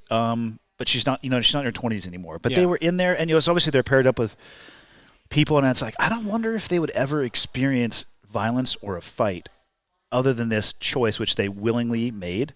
It was just amazing. I was amazed at how it played out and how many people actually wanted to fight. Like you said 80 to 90%. I think everybody on our first season fought. Yeah. Who was physically able to, Yeah, who made it through. Anyone who made it through, they were like, man, they were all about it. I had a doctor, nurse, judge, detective, 3 veterans. Yeah. Broken, like all 3, I think. Well, at least 2 of them were Purple Heart veterans. Yeah. Dave and Aaron and Lincoln. Yeah, and here's the thing. That night, like I was walking through there, and we basically sold the place out, and we went all out. Full lights, the big screens, the whole 9 yards, and literally everywhere I went, people were just stopping me, like, "This is so awesome! Like these are the best fights I've been to." I know it's hard to believe this, but I go to a barber, and so I'm getting my head shaved. I go to the same one. A couple weeks ago, and my barber's, he's still talking about Wimp Warrior. This guy who attends UFC, and he's like, that was still the best fight card I've ever been to. He's like, I've been to the UFC. He's like, that night was like, that was just, he's like, I walked in there and it felt like we were at a real fight. And I'm like, It is a real fight. Yeah. Yep. So this is something I get into a lot. It's funny. I get thanked by head senior inspectors from commissions in California. They'll pull me aside and go, we were very concerned that we're looking at this going a 52-year-old versus a 36-year-old. We're like, Scott's crazy. We should pull his I have a promoter's license. Let's pull his. This is nuts. That we have to explain to them what's going on. That these are first time. Some people are getting away from alcoholism or a tough relationship or trying to combat obesity or change maladaptive behaviors that they've had in their life, pervasive maladaptive behaviors. And so then they'll say, okay, these people are 0-0 versus 0-0. Massive age disparity. We got them to the right kind of weight. Yeah. And then they're fighting technically. Here's the thing that I know. When they're listening to their corners, you've got someone that's been training correctly. It's not the typical amateur, like maybe boiled a mouthpiece from Sports Authority, shoves in a cup in his tighty whities and jumps in and they like this happens. I'm also a fan of watching that too. Well, yeah, that's because it's you. Little Lolo. I mean, that could be amazing TV as well. Well, yeah, it's like Dana White says, if you could be at the Super Bowl, if their fight breaks out in the stands, everybody's going to watch the fight. 100% correct. Yeah, and that's how it is. Yeah. That's why there's validity in what we do. But look, not every single one of these are like they're always good technical fights, and they're relatively safe because people are following the protocols, right? They're fighting someone of their own experience, which gets really exciting, and that's what it is. It's totally a real fight. Our people sell. Promoters love us because I tell partners, like I put it on them now. It's not ambiguous. Like if you're going to license this program, right? You are 100% responsible for the outcome. I can advise you on what to do. Yeah, but you're executing it. You're executing it. My first advice to you is, do you have a local promoter? I usually know him because of my former job. That's the other thing. There's a lot of reasons why I got this gig. You know, I kind of understand the sport from the grassroots up. So I'll partner them with a promoter, or they know a promoter. So I say, look, call them, and they're like, oh, we just put them on the undercard, right? I'm like, oh, no, son. On an amateur or local am pro fight, the top guy will sell, 13, 20 tickets. Some guys bring a small school bus of fans, but that's very rare. It's the exception, not the rule. Average Wimp to Warrior person sells 50 tickets. Seriously? 50 tickets. Is it just their friends and family? They're like, I have to see this? Dude, yeah. When Larry from accounting is fighting, it's like 20 people were like, no fucking way, I got to see this. And then 50 people love him because he's doing this, right? So that's what happens. And then if Larry from accounting wins, nobody's going to fuck with him anymore in the office. Ever. He just took a massive step up the road. He doesn't have to file his TPS reports at all. No cover pages at all, ever. No. Yeah, the new guy will come in and be like Psst, don't talk like that to Larry. He'll beat your ass. What I figured out is the reason why the fights end up being so competitive, and the reason why it becomes so entertaining, and you get people coming up to you, like I said, and saying, man, this is on par with being at the UFC. It is. Here's what it is. You give me 20, 30 people. Me and my coaches get to train those people and spend 5 days a week with them for 90 minutes every day for 100 days, and then we get to match them up. Nobody knows them better than we do. Like, we've just spent 100 practices with them, and we took them from 0 to where they are today. Yes. And our whole motive is giving them a positive outcome. So when I look at you and I go, okay, and the coaches, and we sit around, we're making the matchups, and I go, okay, what about this guy? And like, he's pretty tough. Like, he's good here, he's tough here. And I'm like, okay, yeah, that's what I think too. And who do you think would give him the best fight? And so, unlike a normal, when I've got 6 people fighting in April, the first weekend of April. As their coach, I'm looking for tomato cans. Like, I'm trying to move these people up under normal circumstances. Correct. Yeah. Correct. So it's a completely different mindset. Yeah. When I'm the coach of both athletes, now what I'm looking for is what's going to give these two the best experience. So, like, when this night's over and we all go out for drinks and we're cheersing and they're feeling the most accomplished that they felt in their whole life, what's going to give them the best chance of feeling great, win or lose? Because the fight, like with Rokas, that's the ideal fight. Yes. Those guys go even after 2.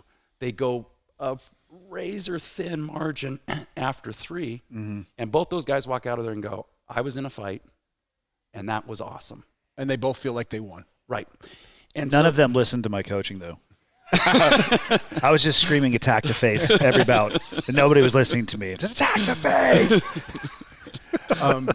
I often hear, sometimes it's uncomfortable. We get, as the executives and my team, we get effusive praise from the people, and I say to them, look, man, we just put our hard hats on and paved the road. You guys drove down the damn freeway. You did it. You showed up. You got yourself ready, and you walked to the cage, and you got into a cage in your underwear, and you fought somebody, basically, and so I praise back to you. But I often hear that, hey, man, I'm about to go into this fight. I'm about to weigh in, but I feel like I already won. So when you start to hear that from male 42-year-old in Jersey, and then I'm in California, I hear it from a 42-year-old woman, different background, you start hearing the same things, this rewarding experience, because we create pathways with our partner gyms. It's why the process of me giving a license is sacred. I'm very careful about who I deploy these licenses to. Oh yeah, that makes sense. It's a lot of work, and I know you don't have a good front desk, if you don't have sales practices, if you don't know how to lean into the marketing, because we're not an Australian freaking ATM machine. The businesses that have failed with this, they're jackasses. They're typical old school. They failed in the execution. Yeah, they failed in the execution. They're like, oh, cool. These Australian guys are going to send us money a couple times. This is going to be awesome. We'll just teach them MMA class.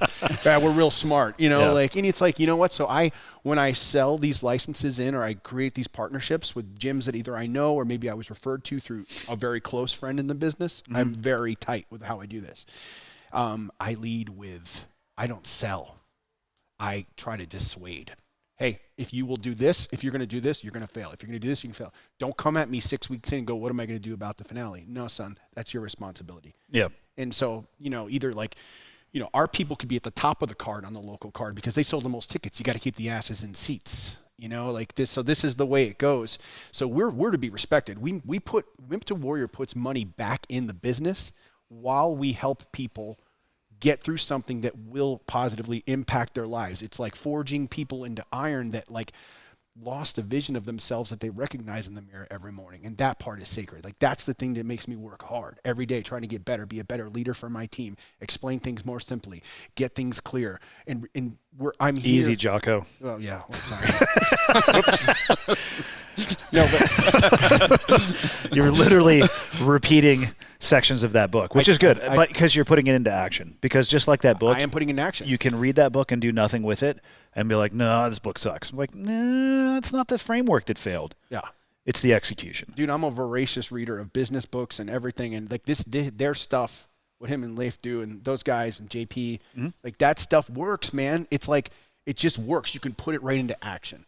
And so now I'm in the position where I have my own team and I don't have to ask for permission to run my own management style, right? And it works. It's so funny, like my team will start talking back to me. They're like, oh, he's reading this. And the next thing they'll start talking to me back about, you know, decentralized command, prioritize and execute, you know, things like this. So that's cool. But anyway, Echelon front tangent, get backing on the track here. So like we are able to do this for people and help them get through some, like I was talking to you about, I watch, when I go to visit a gym, I see the people that are dropping their kids off at jiu-jitsu class. And I see this guy and he's wistfully looking at like this. And I can see like, he's like, this passed me by. I never had an opportunity to do this. Boy, that's our target customer right there. 30 to 50-year-old. We're not trying to create the next UFC Hammer. Yeah. We're trying to create a situation where people can come in and participate in a fun, friendly, awesome environment, have some fun and learn some stuff and knock off 40, 50 pounds. It happens all the time. And we had bigger weight losses than that. I was going to, yeah. We had monster weight cuts. Like it was crazy. Weight loss, not cuts. Loss. Yeah. No, I mean, you don't cut 50, 60 pounds. Right, sure. But we had multiple people. Over 20 pounds was probably half a dozen of the contestants, I would say. Yeah, I'd say it's on average. Well, that's what I was going to ask you. What was the experience like coaching him? I loved it. I mean, did it change? Like your day one, I have to assume you're sitting there looking at this group, probably like, I don't know how this is going to turn out. You know, I was actually telling Scott this, you know, last night at dinner. But you know, being the owner of, you know, 3 gyms and, you know, having other businesses and other things that I'm doing and lots of classes I'm teaching and other fighters that I'm coaching and so on, I didn't have to be there. Like I didn't have to get up in the morning. I didn't have to be at the gym in the morning. Yeah. I had plenty of coaches. I mean, we had 6 to 8 coaches in the first season. And on any given day, there was 4 people coaching our group. I showed up for every single practice, Monday through Friday, whether I was coaching or not. I just got to the point where I looked forward to it so much. Yep. Seeing them, holding them accountable, watching their progress, and it's way more rewarding to coach somebody who has 0 experience. Yeah. Some of them have 0 fitness. I mean, I had a lot. They're of deconditioned. Yeah, people for sure. often. And that's fine. It's a sedentary lifestyle for most people. You know, it's very satisfying. Like I was saying before, I mean, in the beginning, like most of the UFC champions and stuff, they started out as, you know, Olympic level wrestlers or professional boxers or Brazilian Jiu Jitsu world champions. Yes. So as a coach, if you looked at me and said, oh man, look at what a great coach he is. He created this world champion. Well, no, I actually didn't. What I did is I took somebody who needed like a little bit of polishing and they were world champion. With this program, you really got to test your coaching. Yeah. Right. Because you're starting with, in a lot of cases, and no offense to hopefully my future participants, but lumps of coal. Like I'm not polishing diamonds now. Now I'm taking coal and I'm turning it into diamonds. That's what we're all about. And to me, that was just way more satisfying. Yeah. And I wasn't unlike the fans the night of the finale. Like after that show was over, I was pumped. I mean, we stayed up until, I don't know, the next morning. Sure. Yep. And I was just like electric. I was so proud of everybody who participated. I mean, that was the thing. I walked out of it and I was just like, I was just overwhelmed with like pride for them. Not what we had done, but just for them. Like, I mean, people who've never been in a fight don't know. Yeah. But to watch those people go from zero to getting in there, doing everything they committed to doing. It was awesome. And I still, like the judge, and I'm not going to mention her name because she was, and that was the funny thing is a lot of these people are very secretive and they're humble.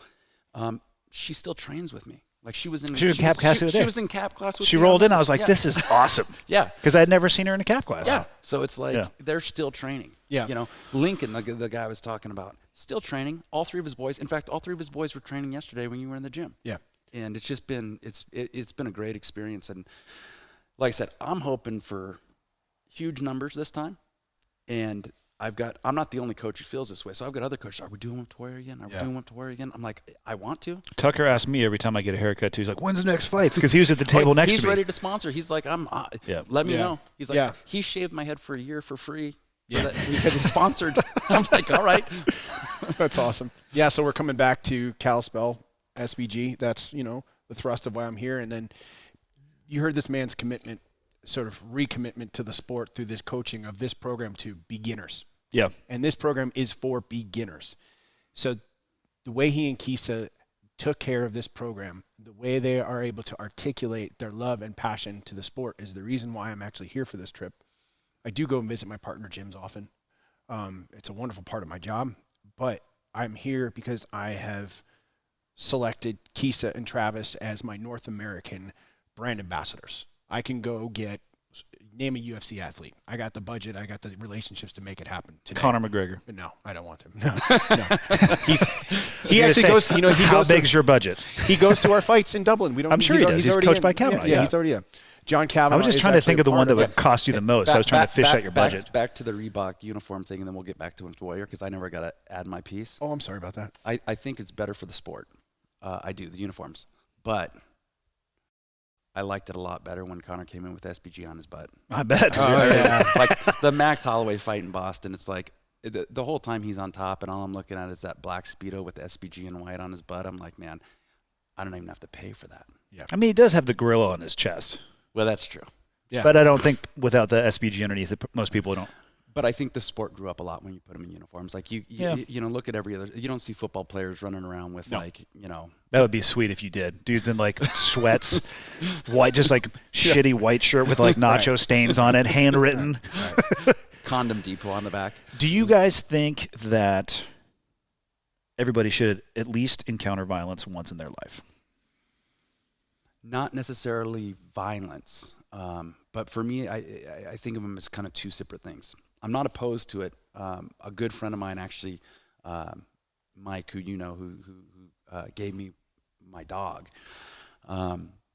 he has a saying, and I don't know if it's his or if he reuses somebody else's, but his saying is, violence isn't the answer, but when it is, it's the only answer. I agree with that. I think everybody should be in a fist fight once in their life. I really do. I think that. But to me, that's not necessary. I connotate violence with crime. Yeah, I'm talking more physical force on force. Yeah. So if you're talking about combat, like I think everybody should do a form of combat. I would prefer that everybody get into a fight with a referee, with a rule set, and do it that way. Because they're going to experience all of the same emotions, all of the same. They're going to encounter the feeling of, oh my God, I can't get out from underneath this person, even if I wanted to, because I want to, and I'm doing everything I can, and I'm truly being held down by this human being. They're going to experience what it's like to be able to hold another human being down, and then how are they? They're going to find out a lot about themselves, like how do they react to those situations. I think everybody should experience that at least once. I don't think you have to do that monthly or every few months, but I think that at least one time in your life, you should have to face all those fears. Really. Well, I think it calms everybody down too. 100%. Yeah. Because in my experience, at least, the people who I know who have the most exposure to violence are the ones who are the least likely to participate in it from a willing perspective. Oh yeah. They'll walk away from fights. They'll verbally de-escalate because people don't realize you can win a fight and still end up in the hospital. 100%. Nobody really wins a street fight. Well, that's the thing, but they do on TV, right? Or in the movies. Like, and then like it's over and you're this champion. Yeah, I think, well, you do learn a lot about yourself, and I think it would round the edges a little bit and calm a lot of people down. And the reality is, like, violence, I would say, most people do great with societal rules because they have good moral values. But just like the Grand Canyon analogy again, there's people on both sides of those extremes. And if one of those people touches you and they want to engage in some type of violent act and you have no exposure to it, it just doesn't go well. And I don't know. I think it's a more dangerous thing to have. I don't promote violence, but at least make yourself prepared or competent. Yes. Because this beast, I've heard it quite a bit. Like, oh, I'm just going to flip the switch to beast mode. I'm like, are you? Yeah. How when you don't even know where the switch is? Yeah. Yeah. So, and you're probably, if that's the case, you're probably going to be engaging in it on somebody else's terms, so you're already at a disadvantage anyway. You're going to be incredibly reactive. I just think there's an immense amount of value to it because whether or not you're a pacifist, violence just exists. And I just think you're so much more prepared if you have at least a little bit of exposure. And it changes people's perspective. So there's no magic to it. That was going to be my answer to your question. I think as long as they're sufficiently prepared, I think, yes, you can learn quite a bit through an altercating sort of a situation that could be ostensibly violent. I see a lot of we're up to 35% participation from female competitors now. Yeah. And that's growing. And I learn a lot from listening to them. I've heard from some incredible women. I feel like I'm safer in the world now. I feel more, I can stand Lorena Malgarejo from the Bay Area. She fought on Gilbert Melendez's El Nino Training Center's series. She was a competitor there. And she thanked me, and it was such an emotional thank you. And part of sort of what she was saying to me was that I feel safer in the world. And the way she articulated was, I can stand upright now. I stand straighter now. And she works in the streets with disadvantaged people of San Francisco. And so, I mean, that's a rough working environment. Yeah. You're not catching people on their best days. No. So she feels like she can better do her job now. And I'm like, it's liberated her. It's liberated some fear from her.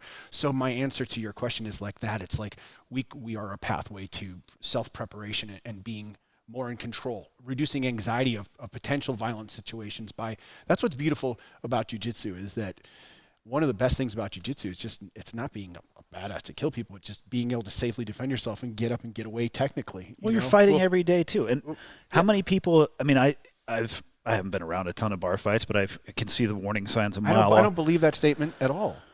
I'm actually pretty violence adverse. I'm kind of the same way as Mike. Like I've walked away, and but if you push me over a line, then you might not like the arrival state that we end up at because my threshold for certain things might be different than other people's. Believe me, and I'm by no stretch as a badass, but I will watch people. The people who often run their mouth the most are the ones who have never actually been tested, and they're doing it because they're scared. Yes. And if you get a controlled exposure to violence and what can happen on both sides of the violence coin, you remove some of that fear, and then you're like, I actually don't need to be the asshole because I know that I'm capable and competent. So I'm just, you know what, you can be the asshole and I'm going to walk away. It would just change so much of the interactions. A lot of the things I see people do is out of fear. And instead of addressing that fear and understanding it and going headlong into it, they go the other direction. Yeah. Like bullies. I mean, is it a stretch to think that, bullies were bullied before? Like it's the most common thing, right? Somebody gets bullied, so they try to find the weaker person. Why? Because they're scared. Yes. Yeah.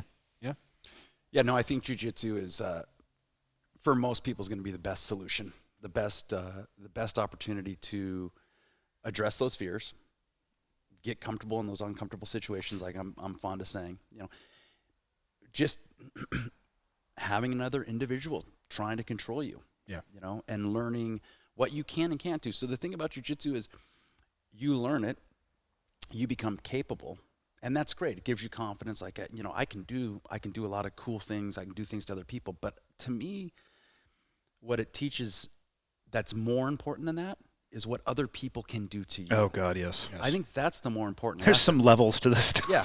And that's the thing. Like, I don't want to sidetrack this or derail it too much, but like my brother and I, when we started training with Matt Thornton in Portland, Oregon in 1999. Wow.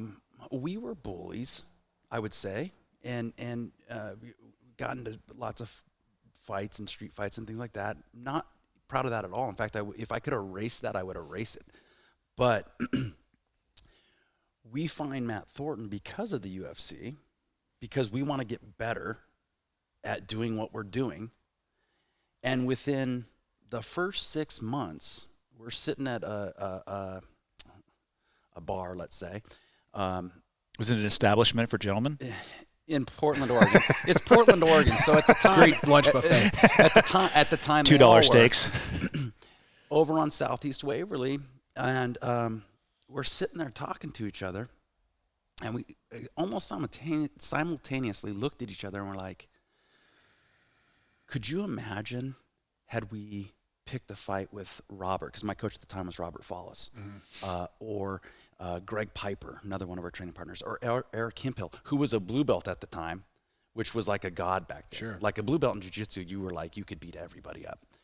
And we looked at each other and we're just like, man, you just don't know. Like, you don't know the guy sitting next to you. Like, you just don't know. And once you start to realize that you are not the apex predator and that you're just a guy, it totally changes your perspective. I walk into places now and I look around and I look and I go, okay, I do a survey of the thing, and how am I going to keep things calm rather than how am I going to ramp things up? Yep.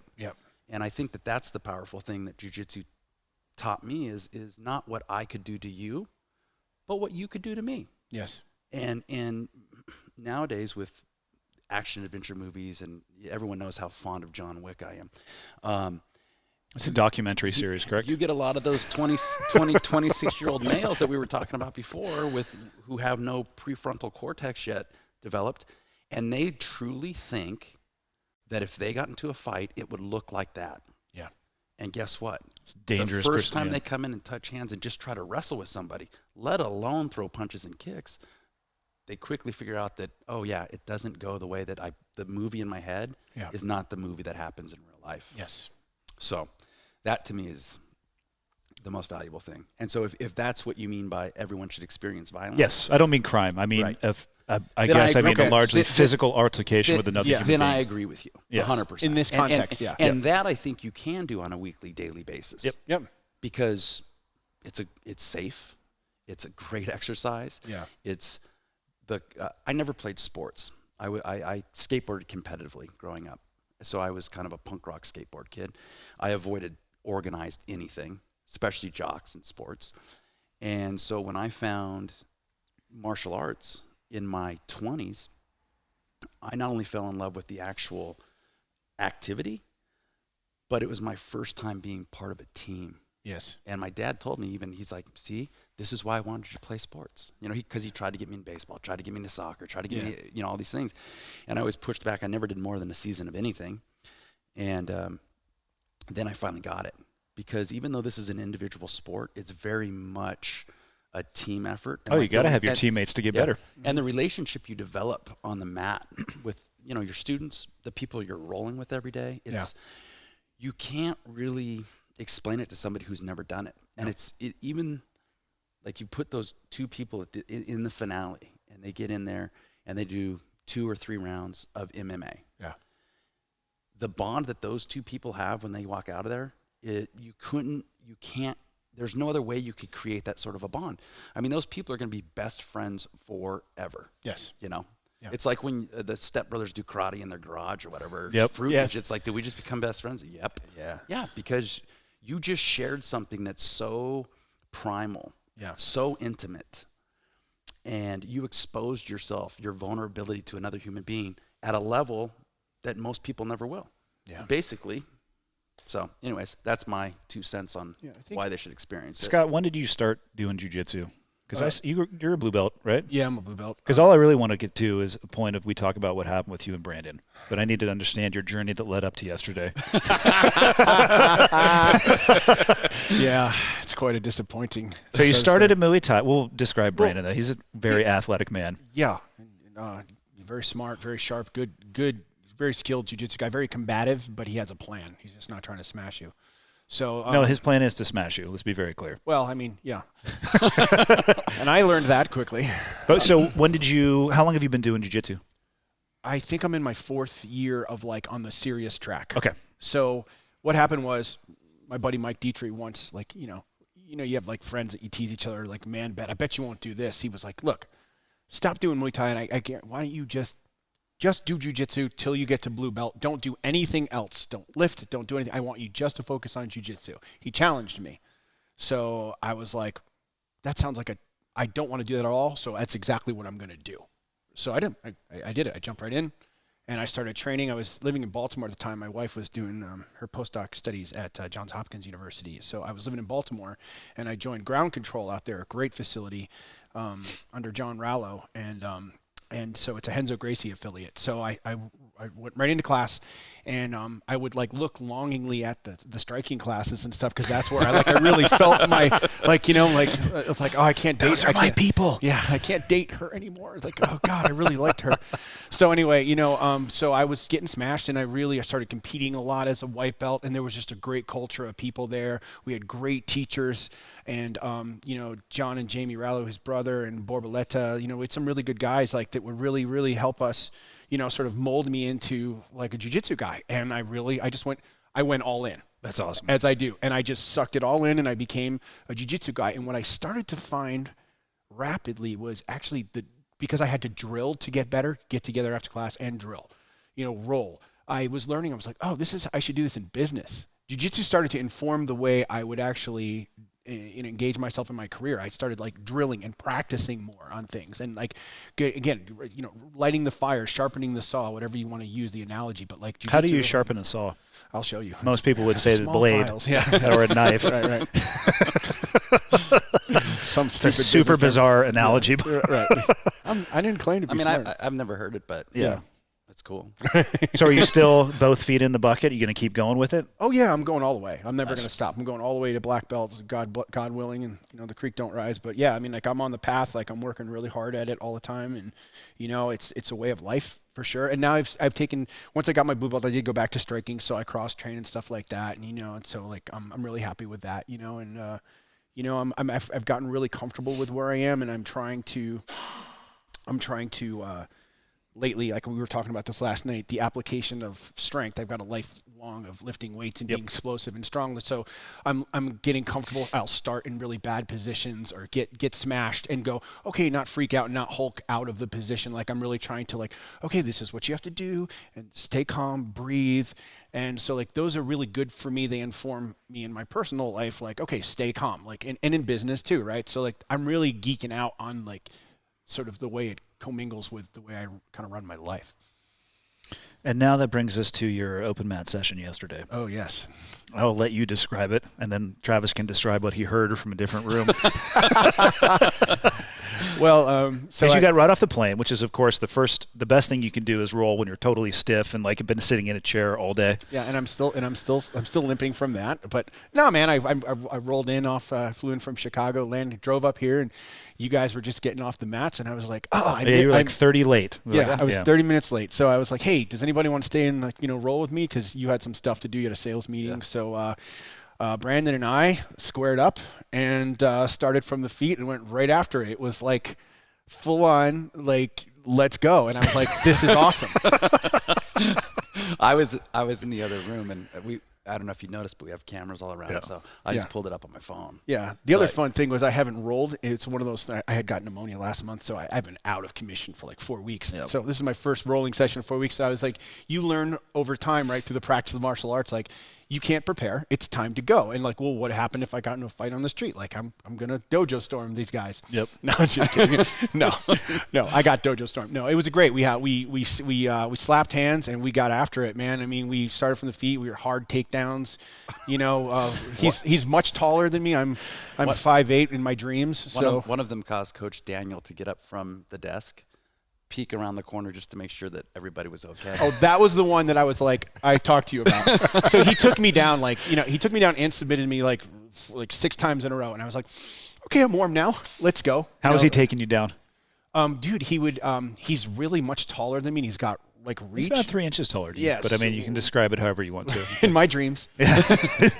And my fantasies. No, he would get a cross collar grip, and so I'd start working on the grip. Then he would fall back and put a foot on my hip and then just come down. Sacrifice throw, huh? Yeah. So he got me with that multiple times, which was a beautiful thing. I gotta drill that. I don't even know that one. So anyway, so we we rolled, and then I was like, okay, so this time I'm gonna bring my ego, crank up the ego. I'm not going down. I'm not getting taken down. So he comes in, and I just basically ugly jiu-jitsu'd him. Like I just shoved him off, grabbed him, did like a hip toss, like, got to the side of him and basically like did a side kick to his leg and just threw him on the ground. Got side control for about 14/10 of a second. I could pull up the video we recorded. Yeah. And then he escaped side control and submitted me. Yeah. Was that the throw that made the noise that caused Daniel to get up? 100%. It must have been. I don't know, but it must have reverberated. been. Yeah, because I was like, I'm coming now, son. It was kind of like that scene from Jurassic Park. So like my coffee cup, started like the rippling. Yeah. But you know what's funny? To his credit, he goes, "Oh, like in the middle of us going down, we smashed the mats," and I hear him go, "Oh, that was good. That was awesome." And I was like, okay, so right there we sort of became friends because before then I got a spectacular leg cramp and I had a tap to a leg cramp, which was humiliating. The weirdest thing about jiu-jitsu, and that happens so much where it's like, is that technically tapping to yourself? You're getting just owned. Like my daughter dumped me in my head the other day, and I did the your same daughter thing. is a world-class judoka, so we're going right, and she goes to Uchimata me, and I defend it perfectly, I thought, and then she has this weird setup for like ko-uchigari off of her Uchimata.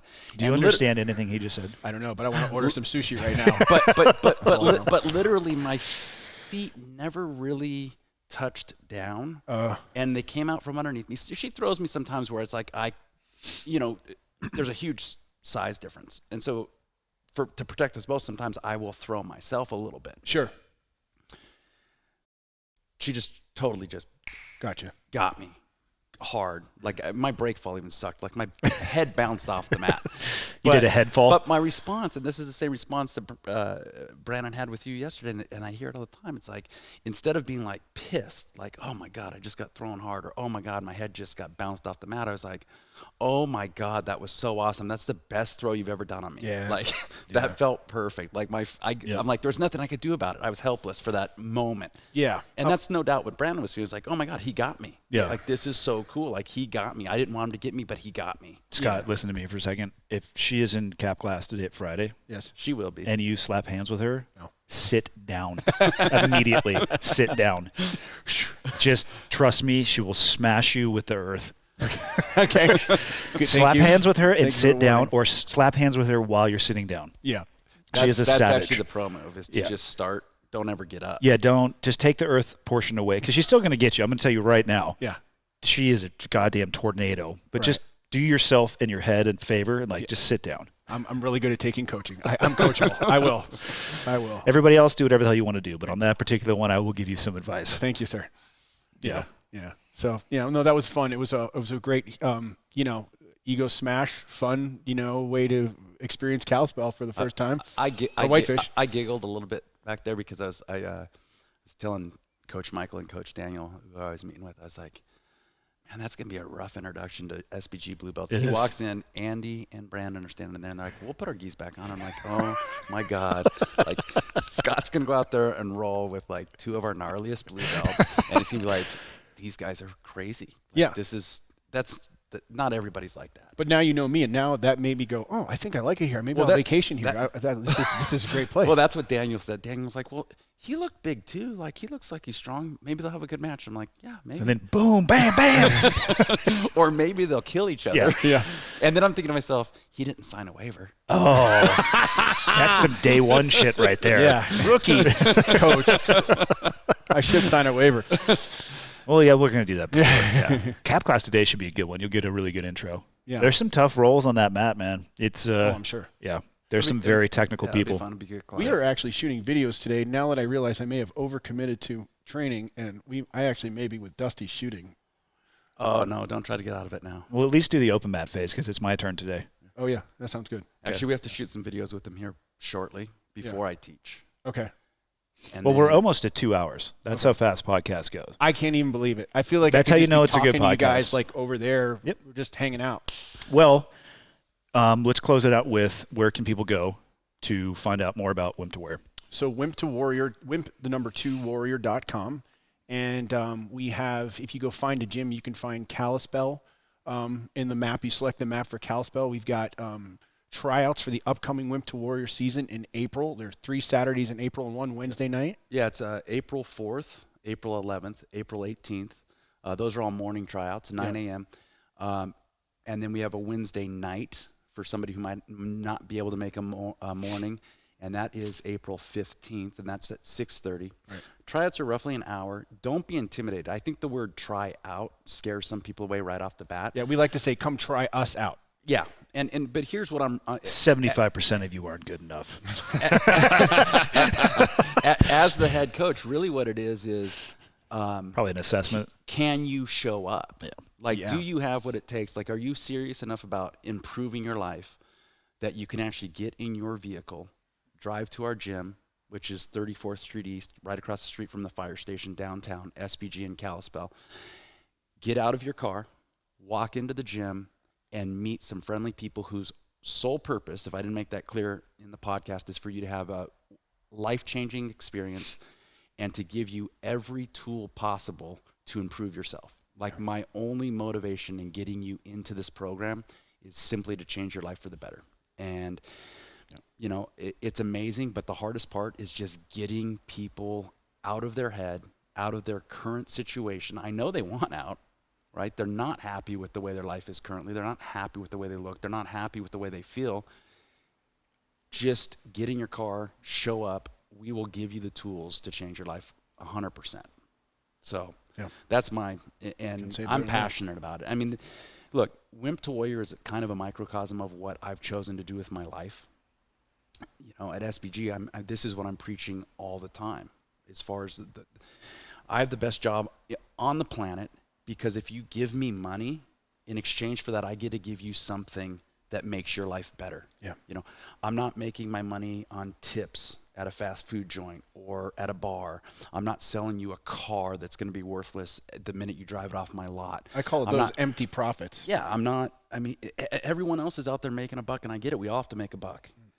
I'm very fortunate in that I have a profession where I make a buck off of making your life better. Yeah. And Wimp to Warrior is just a condensed, accelerated way of getting you there quicker. And it's also a way to get people who might not come join the gym otherwise in the door. And so I'm actually begging people to come because I enjoy it myself so much. And I like that routine of just, you know, getting up, the sun's coming up, getting all that work done before work even starts, and then you have a head start on your whole day. Your day is in cruise control after that. 100%, because you did the hardest thing first. Yeah. Hardest thing first, and you're wide awake while your coworkers and your customers are still like rubbing their eyes and their brain's not even fully functioning, and you're firing on all cylinders. You got a head start. You're ready to go. Yep. So, yeah. Scott, the last word's yours. Actually, first, what time do you wake up in the morning? 4:30. 4:40. 4:30. The fuck is wrong with you? Just check his Instagram. He has a picture every morning. Every morning. You don't have to take the things he says or does literally. Yeah, sorry. Guilty.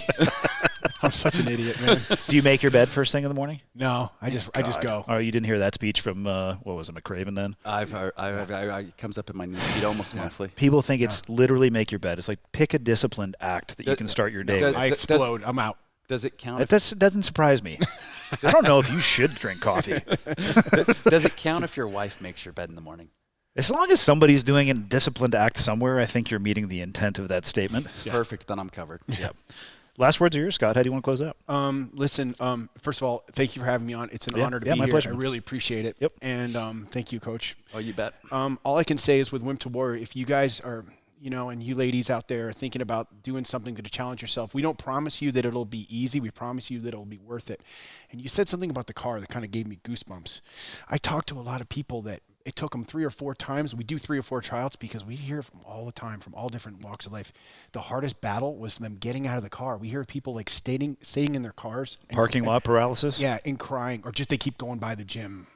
You know, interesting. You know, so we just trying to tell people, like, this is not like a tryout in the context of a high school tryout. Like, you're not gonna fight your way onto the mats like stupid me yesterday, you know. Yeah, but you made that choice yourself. I did. I was there when the Whitting decision was made. You verbalized it. I did.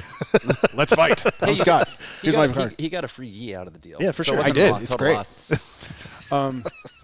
Anyway, yeah, look, we're here to support you guys, and we're here to help, hopefully, light a fire that will inform your life, and so that's it. It's a really rewarding position I sit in as my career coming through the series of unfortunate events that's led me here. Now I help put money back into MMA gyms with my team from Wimp to Warrior, and we help inform people's lives in a positive way. And so it's great, There's no better ending than that.